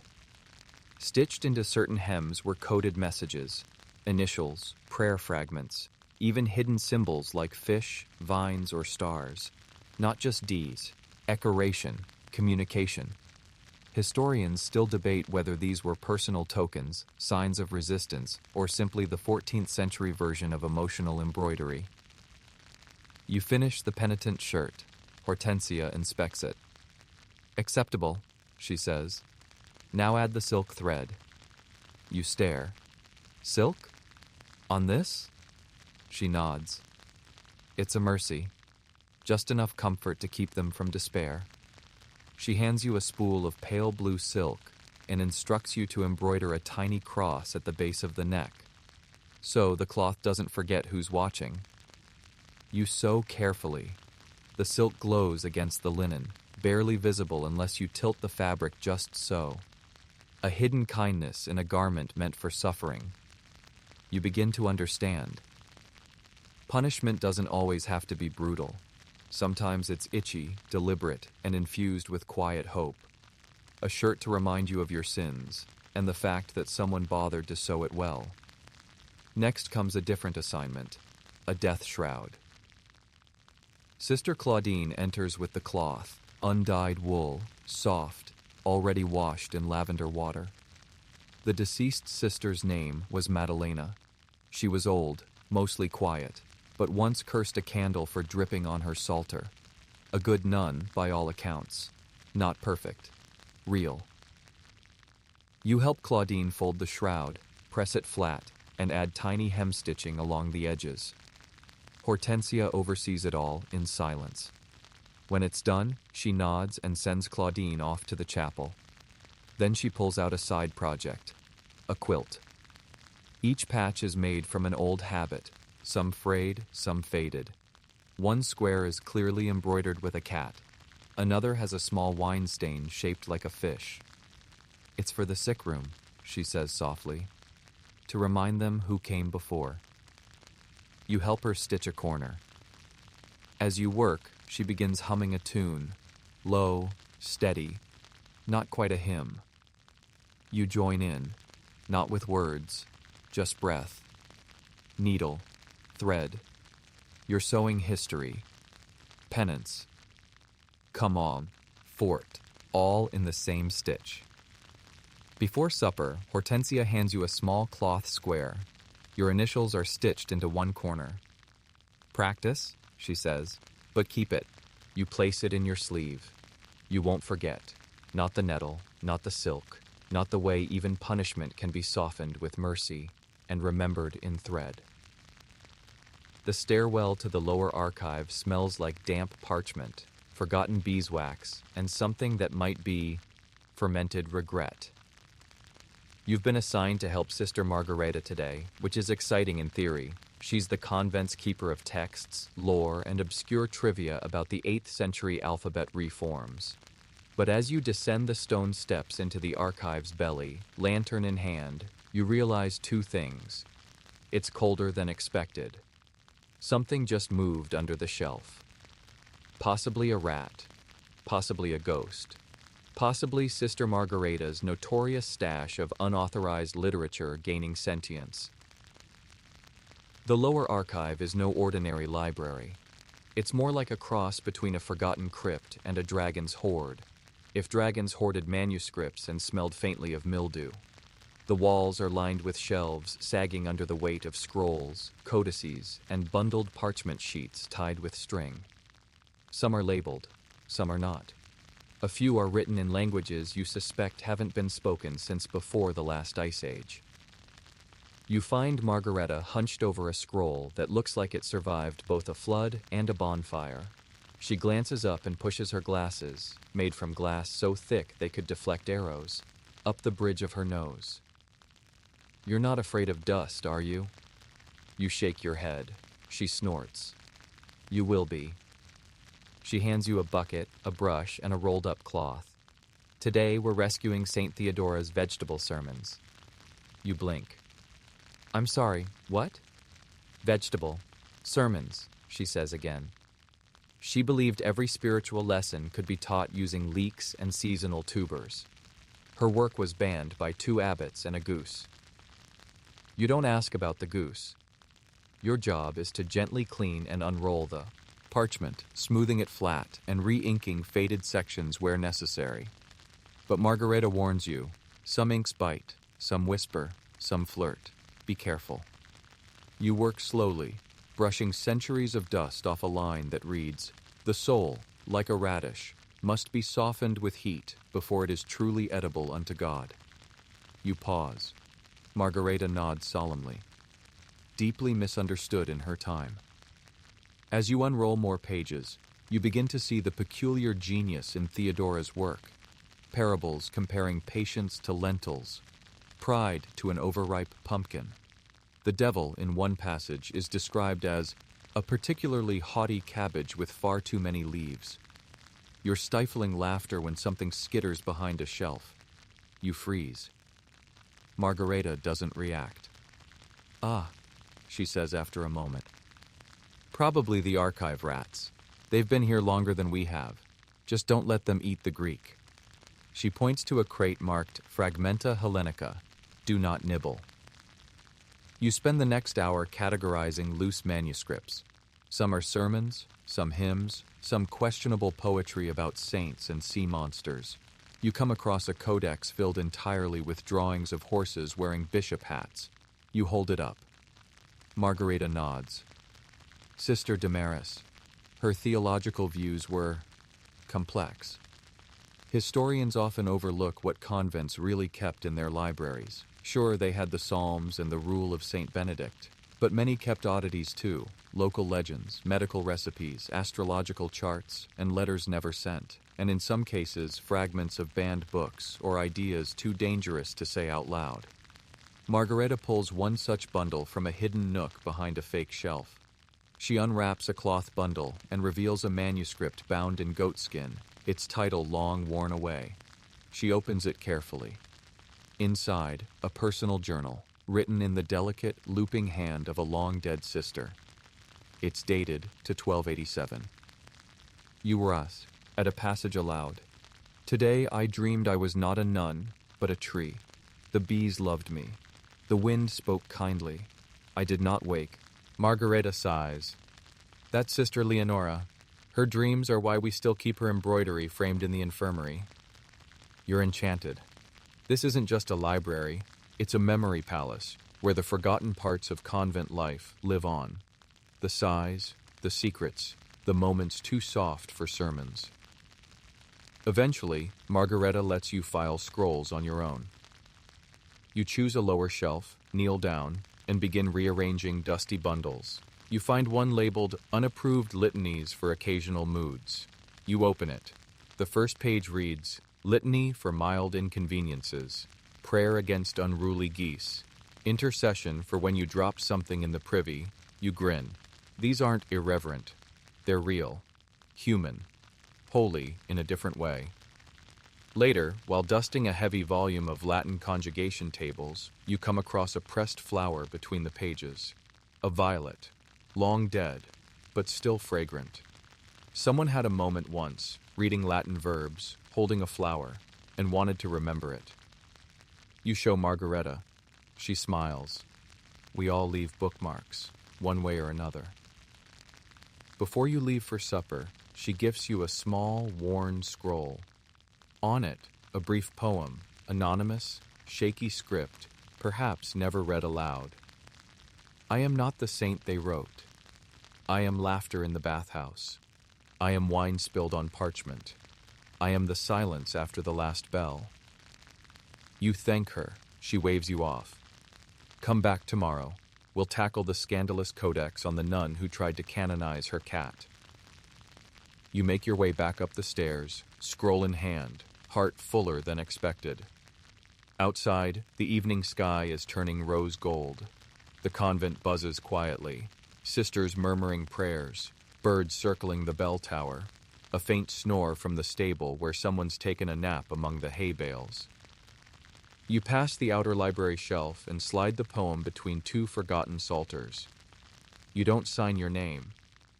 No need. By now, you've Leah, born to accept strange invitations without too many questions. So when Sister Odila appears in your doorway before dawn holding what looks like a handful of beetles, a boiling kettle, and a cloth bundle that's leaking something dark and sticky, you simply rub the sleep from your eyes and follow her down the hallway. "We're making ink," she says over her shoulder. "Hope you're not squeamish about blood." You pause. She doesn't. You keep walking. The ink room is located in a narrow alcove near the scriptorium, a warm, smoky little chamber that smells of iron, vinegar, and slowly decaying berries. Bottles line the walls, their contents separated by hue: black, brown, crimson, indigo, and one shade of green that looks uncomfortably like frog. Odila gestures toward a wooden bench and hands you a pestle. In the bowl, crushed oak galls, already halfway to sludge. "Start grinding," she instructs, gently, like you're trying to insult the galls, not murder them. You comply. It's harder than it looks. Ink, real, durable, manuscript-quality ink, isn't just black water. It's the product of chemistry, patience, and a bit of medieval kitchen magic. Oak galls, those little nodules on oak leaves caused by wasp larvae, are rich in tannic acid. When combined with iron salts, often extracted from rusty nails soaked in wine, you get a rich, dark pigment that bites into parchment and lasts for centuries. And yes, it stinks. Odila pours the boiled mixture into a pot, adds the iron solution, stirs with a stick that may once have been part of a saint's femur, she won't say. The liquid darkens almost instantly, brown to purple, then deep, glossy black. "That's the good stuff," she mutters, ink that remembers its purpose. You bottle the mixture and cork it with beeswax. Then she shows you the alternatives. Red ink made from vermilion and egg yolk. Green ink made from verdigris, cop, soaked in vinegar.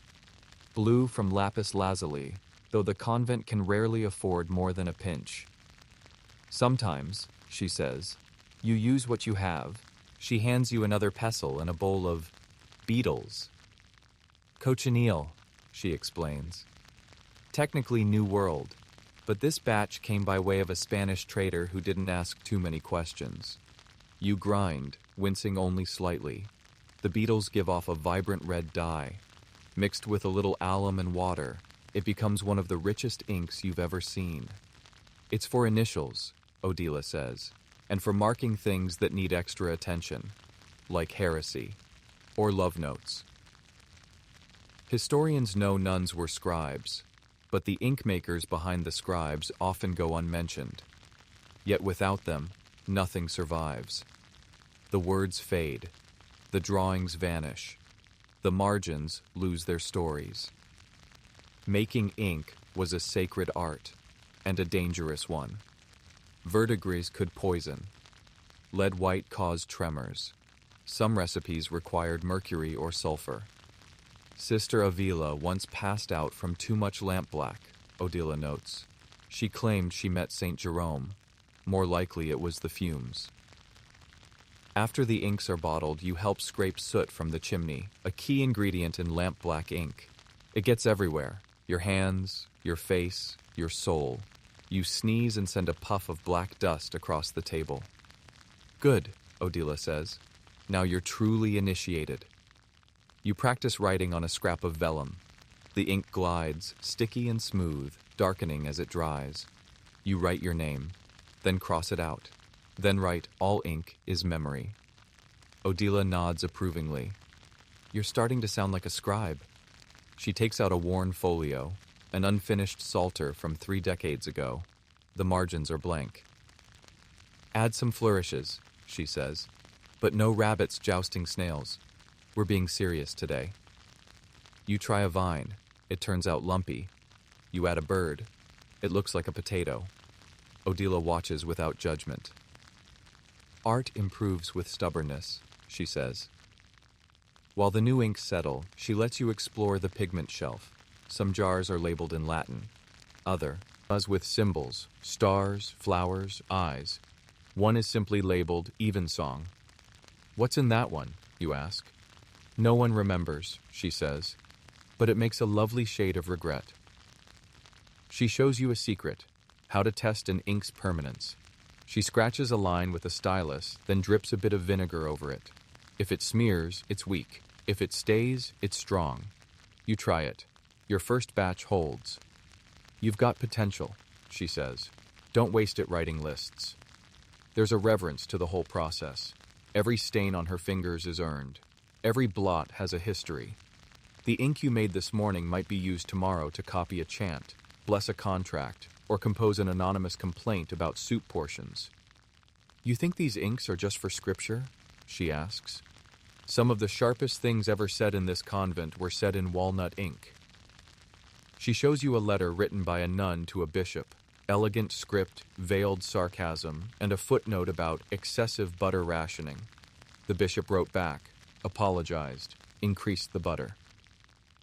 That, she says, is the power of ink. By the end of the day, your hands are stained black, red, and a little green. Your nose still tingles from vinegar fumes. But there's a new kind of satisfaction in your chest. A sense that, even if you wrote nothing else this week, the ink would carry part of you forward. As you clean the tools and blow out the candles, Odila hands you a small glass bottle, half full, corked tight. Keep it, she says. Ink for when you finally write something worth hiding. You tuck it into your sleeve. Back in your room, you place it beside your candle. You stare at it a long while. Then, on a small scrap of leftover vellum, you write, "Today I learned how memory stains." And below it, a flourish, not quite a vine, not quite a snail, but yours. The sky is clear tonight, clearer than you've seen in weeks. No fog, no rain, not even the usual drifting mist that wraps the convent in soft mystery after Vespers. Just a velvet sky stitched with stars. And Sister Claire, dragging you up onto the roof with the conviction of someone who's absolutely not asking permission. "You need to see this," she says, tossing you a rough wool cloak. You don't argue, not anymore. The convent roof is steep and tiled unevenly, but Sister Claire navigates it like a cat. You scramble behind her, trying not to trip or look directly down at the chapel's shadowed courtyard. She stops beside the bell tower, points up. The constellations are burning with quiet intensity, ancient and bright. Orion, Cassiopeia, the Seven Sleepers, names you half remember from childhood, from Psalms, from somewhere. Tonight, Claire says, Venus crosses the archer's arrow. You blink. Is that good? She grins. Depends who you ask. Claire is the convent's unofficial astrologer, a role that's half approved, half ignored by the abbess, and wholly revered by the younger sisters, who come to her in secret with whispered questions. Should I start my novitiate this month? Is this rash from penance or divine warning? Why do I keep dreaming about fire and chickens? She keeps her records hidden beneath a floor tile in the old chapter house. Star charts drawn in ink made from midnight berries. Lunar calendars annotated with notes like, Mercury is petty today, and Mars and Saturn are fighting again. Don't start arguments. Historically speaking, astrology in medieval convents was a bit like nettle soup, officially discouraged, frequently consumed. The church frowned on it, especially after a few too many nobles used horoscopes to pick bishops. But astrology never fully vanished, especially in nunneries, where sky-watching and pattern reading gave women power in a world that rarely let them steer anything at all. Sis. Tère Claire lies back against the tiles. You join her. She pulls a roll of parchment from inside her sleeve and unrolls it across her knees.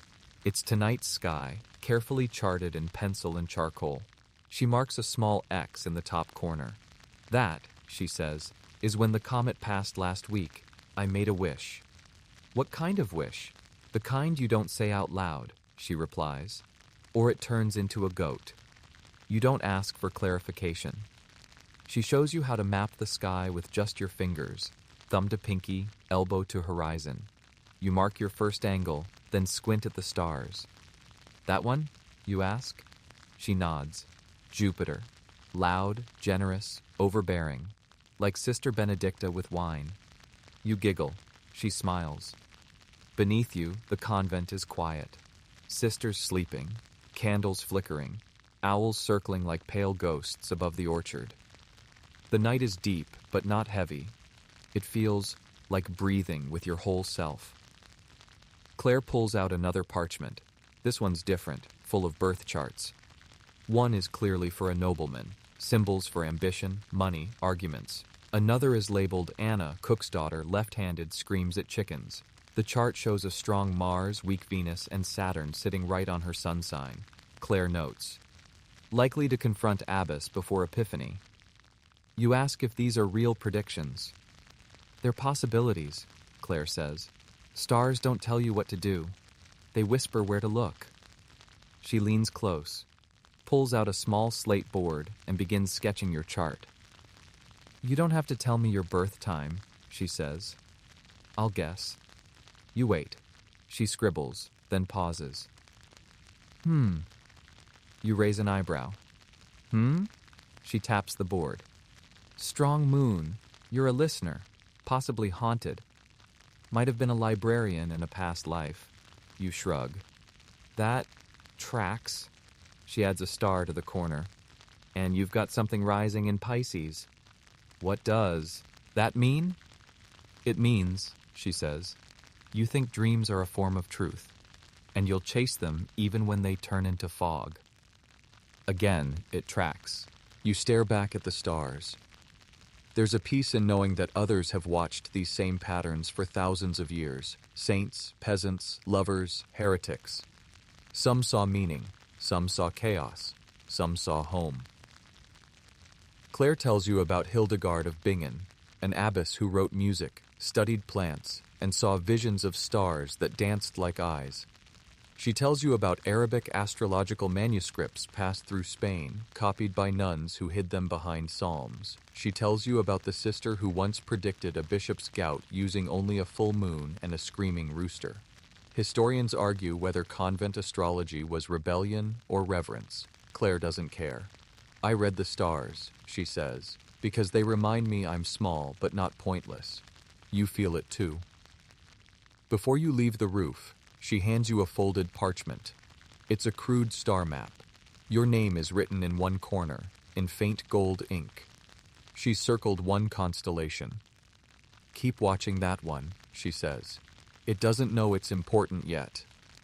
You descend carefully, feet aching, cloak flapping in the rising wind. The convent sleeps below you like a stone shell. The stars keep watch. Back in your cell, you tuck the parchment into your pillowcase. And later, when you dream of stars whispering to each other. About you. The bread feels heavier today. Not metaphorically, though certainly the weight of spiritual reflection hangs in the air, but physically. You're holding a round, brick-like loaf that may, at some point in its doughy past, have had noble intentions. Now it simply stares at you from the cloth bundle like a challenge.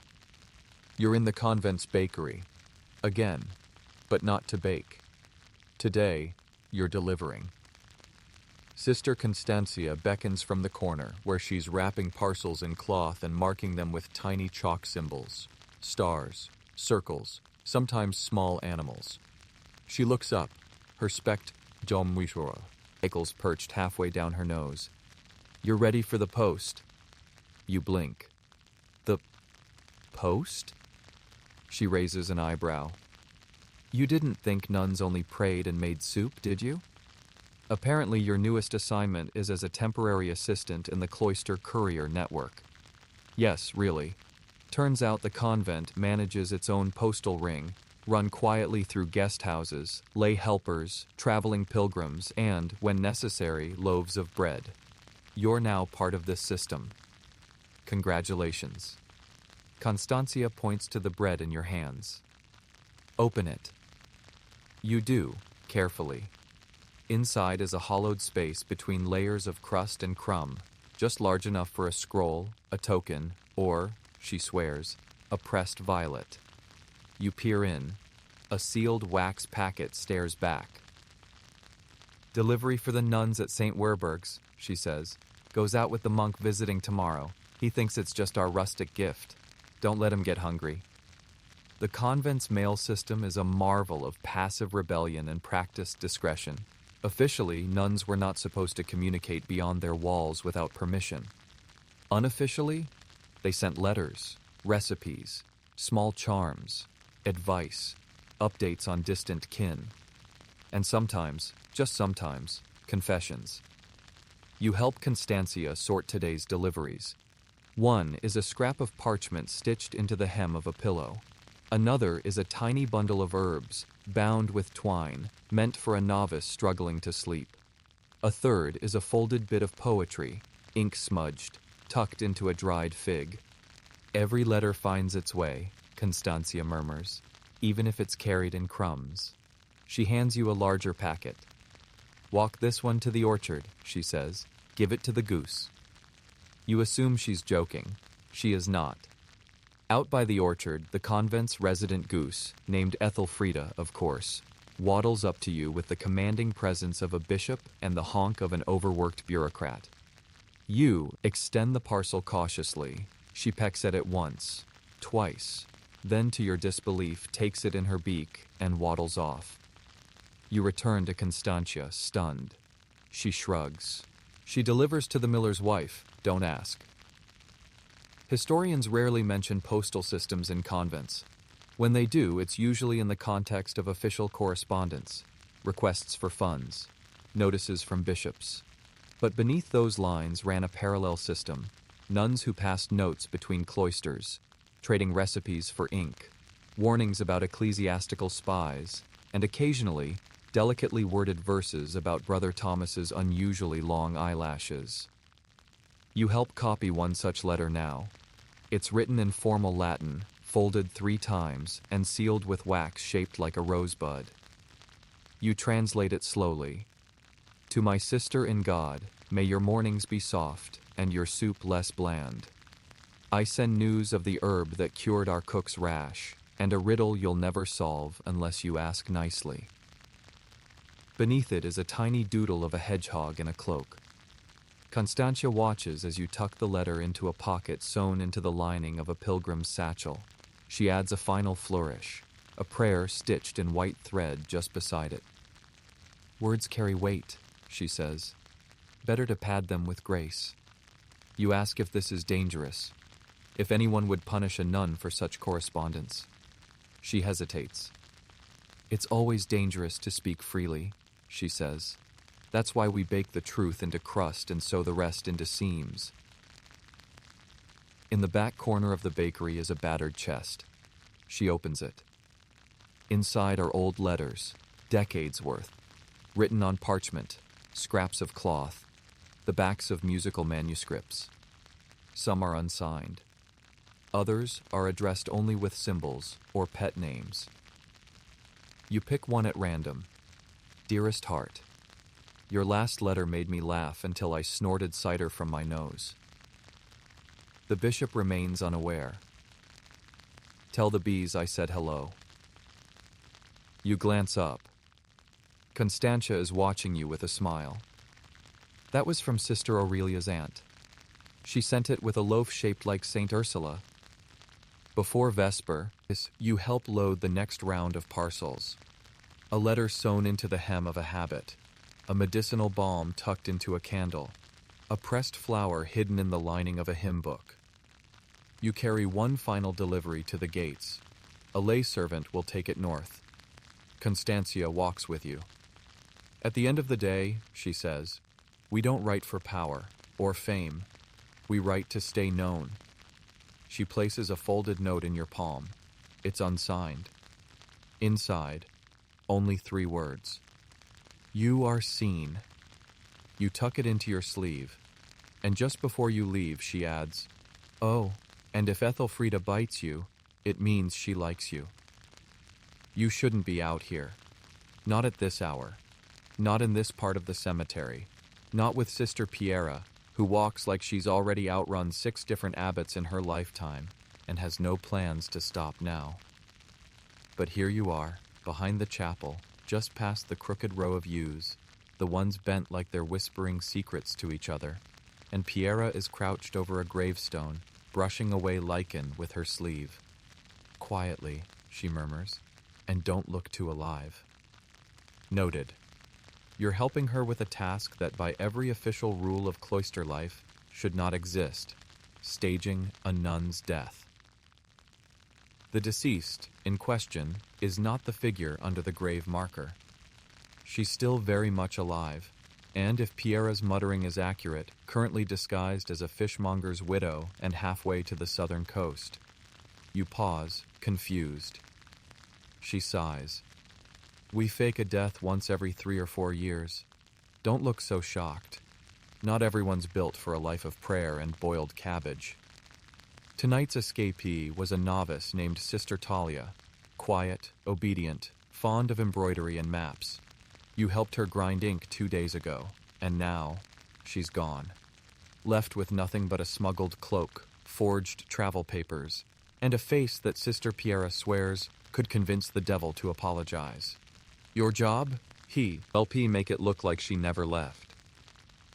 Piera hands you a small packet wrapped in linen.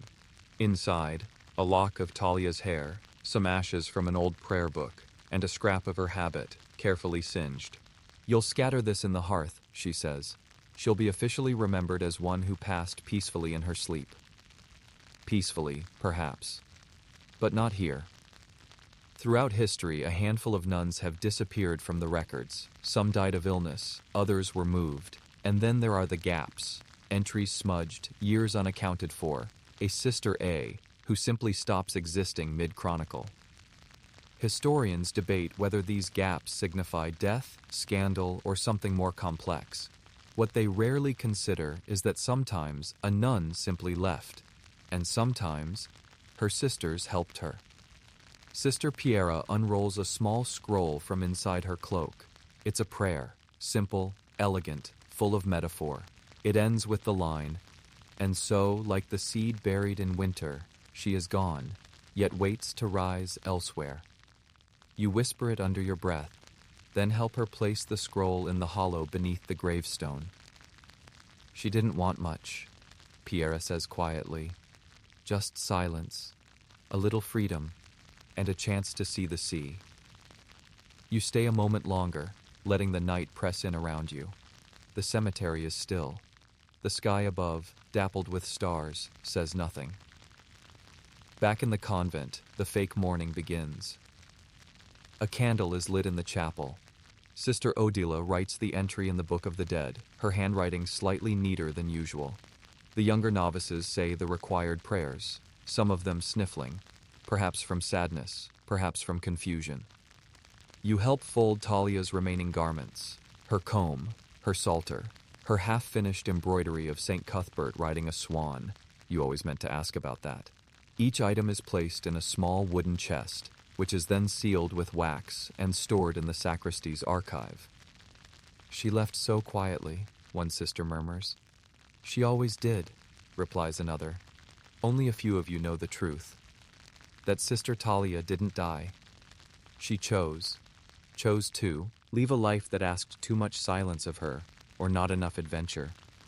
Chose to walk barefoot through the mist, to trade her veil for a shawl, to vanish without a trace, except the ones you helped her leave behind. Sister Piera finds you later that evening. She presses something into your hand, a scrap of parchment, folded tightly. You unfold it. Inside, a tiny map, drawn in Talia's distinctive hand. The convent at the center. A trail marked with dots, winding south. At the bottom, one word. Free. You slip it into your sleeve, heart heavier and lighter at once. That night, during Compline, the sisters sing the Psalm of Rest. Their voices rise, soft and haunting, echoing through the stone chapel. You mouth the words, but your thoughts are somewhere else. On a boat headed south, on salt in the wind, on footsteps in the sand, on a life begun again, unblessed, perhaps, but chosen. The bell tower is off limits. You know this. Every sister knows this. The stone steps creak. The beams are old, And there's a persistent rumor that the ghost of Sister Morwenna still rings the bell on feast days, even when the rope isn't pulled. But Sister Imelda has a key. She jingles it in your face like an invitation and says, "We're going to fix the timing.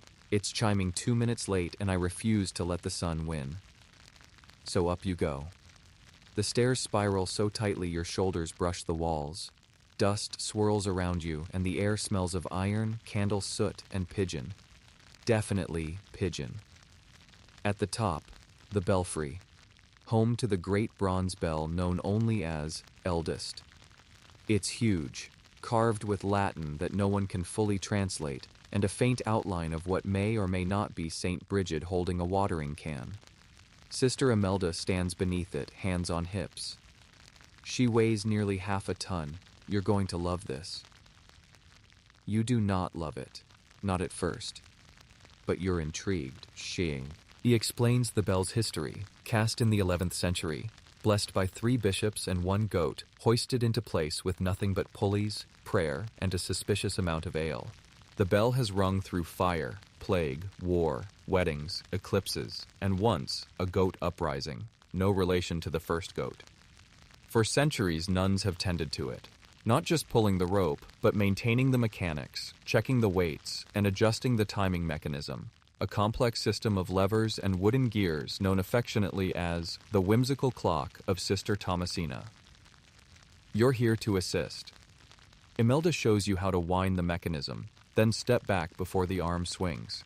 You nearly lose a toe. You'll learn, she says. Bell keeping, she tells you, was once considered a form of sacred precision. To mark time was to participate in divine rhythm. The hours of prayer, meals, and silence were stitched into the day by each resonant clang. And yes, certain nuns made it their life's calling to get it just right. You see, Imelda says as she dusts cobwebs from the pendulum, time isn't just something that passes. It's something we shape, measure, offer back. She tells you about Sister Aveline, who once recalibrated the bells to ring slightly early during Lent, so the sisters would get to eat marginally sooner. The abbess noticed. Aveline claimed divine intervention. The incident was never discussed again. As you help rebalance the weights, she opens a small trap door in the belfry floor. Inside, a narrow cupboard containing parchments, bell records, tuning instructions, and 1 diary labeled Confessions of a Timekeeper. You open it. Inside, short entries, each more poetic than expected. Today I rang in the dawn and frightened 3 crows. I believe this counts as a miracle. The hour of none was exactly 4 minutes late. Sister Miriam wept with gratitude. I rang the bell during the eclipse. It sounded like the end of something, or maybe the start. Historians tend to frame monastic life around time received, God's hours, seasonal rituals, soloi, or cycles. But rarely do they speak of nuns who took time into their own hands, shaping its flow like calligraphy. Bell-keeping was a subtle power. To chime too early meant sleep lost, prayers missed. To chime too late? Cold meals, chaos, possibly geese. Imelda shows you the silent ring, a special signal used only when someone died. A half pull, a breath of sound, just enough to say, "One of us has gone." Later, she lets you try a full pull. You grip the rope, brace your feet, then lean. The bell swings. And the sound, it's not just loud, it's ancient, deep, a hum that travels through your bones and down into the convent stone. It echoes across the orchard, the cloisters, the courtyard. Birds scatter. Somewhere Sister Odila drops her quill. You feel powerful. Then the rope jerks you off your feet and you land with a thud. Imelda laughs so hard she almost drops her tuning fork. "That was magnificent," she says. "You've got promise." As you dust yourself off, you notice a carving on the inside of the bell's wooden housing, tiny initials, dozens of them, some dated. You find one from 1439, another from last year. Imelda catches you looking. "We all leave our names here," she says. "Not for pride, just so time knows who held it. She hands you a small knife.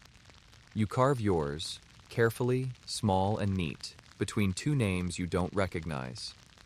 She claps your shoulder. Now you're part of it. Before you descend, she hands you a wrapped package.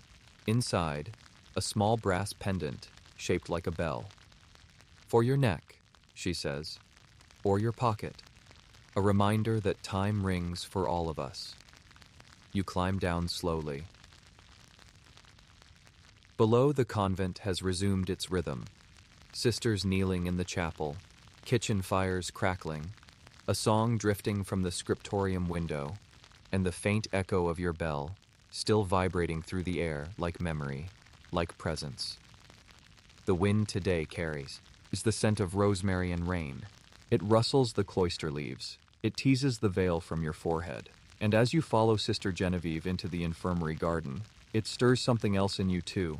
Curiosity maybe, or a kind of quiet ache. Genevieve doesn't speak much. She lets her plants do that for her. You've been assigned to help her this week, and it's not long before you understand why she was nicknamed the Green Archivist. Her herb garden isn't just a patch of soil, it's a record, a living manuscript of cures, customs, memories. Each bed is labeled not only with Latin names, but notes like sage, for sore throats and stubborn opinions, chamomile, calms the stomach and occasionally the novice choir, rue, best planted during a waning moon and an argument. She hands you a small spade and points to a cluster of dark green leaves. Valerian, good for sleep, mild hysteria, and nights when the abbess is practicing her lute. You kneel and begin loosening the soil. Convent infirmaries were more than hospitals. They were centers of knowledge, run almost entirely by women who studied wounds, brewed tinctures, and recorded symptoms with a precision that would shame many court physicians. And nuns, especially those like Genevieve, passed this knowledge down the way others passed down psalms, carefully, orally, and with a few mischievous footnotes.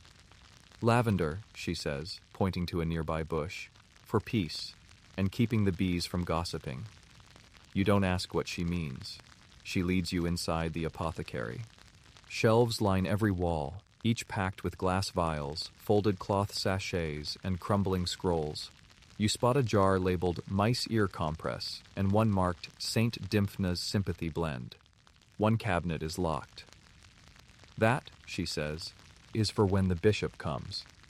You grind dried nettle for a joint balm, slice lemon peels for a tonic, muddle a mixture of cloves, vinegar, and rose. A Mary that she claims could revive the dead, or at least make them sneeze. She hands you a small book, pages smudged and lovingly abused. Inside, her personal notes. One reads, "The novice with dreams of fire, give her mint and a walk beneath the stars. The sister who won't eat, ask her about her mother's bread. The abbess with tooth pain, pray, then try onions." Genevieve watches you copy a recipe into the clean book. You blot the ink. Sprinkle crushed thyme over the drying page. "You've got good hands," she says. "Steady. Kind. Haven't poisoned anyone yet." High praise. But then she opens a drawer and pulls out a folded paper. It's a death record. Not formal, but personal. A note on Sister Magda's final night. The herbs she'd been given. The hymn she hummed before sleep. "We don't forget them," Genevieve says. "We keep the recipe of their lives." Outside, you help her plant a new rosemary sprig. "For remembrance," she says, patting the soil, "and for soup." Later, you assist with a patient, an older nun with a twisted ankle and a personality like scorched honey. Genevieve wraps the foot expertly, adds a salve, hands her a boiled sweet. The nun grumbles, then thanks her. And you. It's the first time today you feel truly useful. As evening falls, Genevieve takes you up to the infirmary attic. Boxes upon boxes of dried flowers, old medicinal books. One shelf holds stone jars labeled with symbols, stars, tears, wings. "These," she says softly, "are grief blends." You ask if they work. They don't fix the grief, she says. They just sit with it, like a friend who doesn't talk too much. You make one together. Chamomile, myrrh, crushed marigold. She seals it in cloth, hands it to you. For your pillow, she says, in case you ever feel like leaving again. You look at her. She doesn't explain. She doesn't need to. Back in your room, you place the sachet beside your candle. And as night hums gently outside the window, you think about the women you've met, the lives stitched into this place, the secrets, yes, but also the songs, the ink, the herbs, the stars, the laughter in the archive, the goose with secrets, the bell that remembered time, and all the sisters, known, unknown, remembered, forgotten, who carried hidden roles no history book ever cared to write down. Until now. And now, as the candles burn low and the night deepens into stillness, your breath slows. The wind presses gently at the shutters, like a sigh from centuries past. You picture the convent sleeping, stone cloisters softened by moonlight, the chapel bell quiet in its tower, the herb garden dreaming under stars. Somewhere, a nun murmurs a final prayer. Another adjusts a blanket in the infirmary. A few still write by lamplight, thoughts spilling into margins. But most are still, even the goose. Your body grows heavier now, grounded like parchment pressed flat. Your thoughts, loose like thread through linen, float gently outward, carrying the memory of starlit rooftops, whispering herbs, and letters stitched into sleeves. Let it all drift now. Let time stretch soft and golden. Let the quiet of hidden lives keep watch over your own. You are part of their story now. You always were. Rest well, dream gently, and remember, even the smallest light leaves a trace on the vellum of the world. Good night.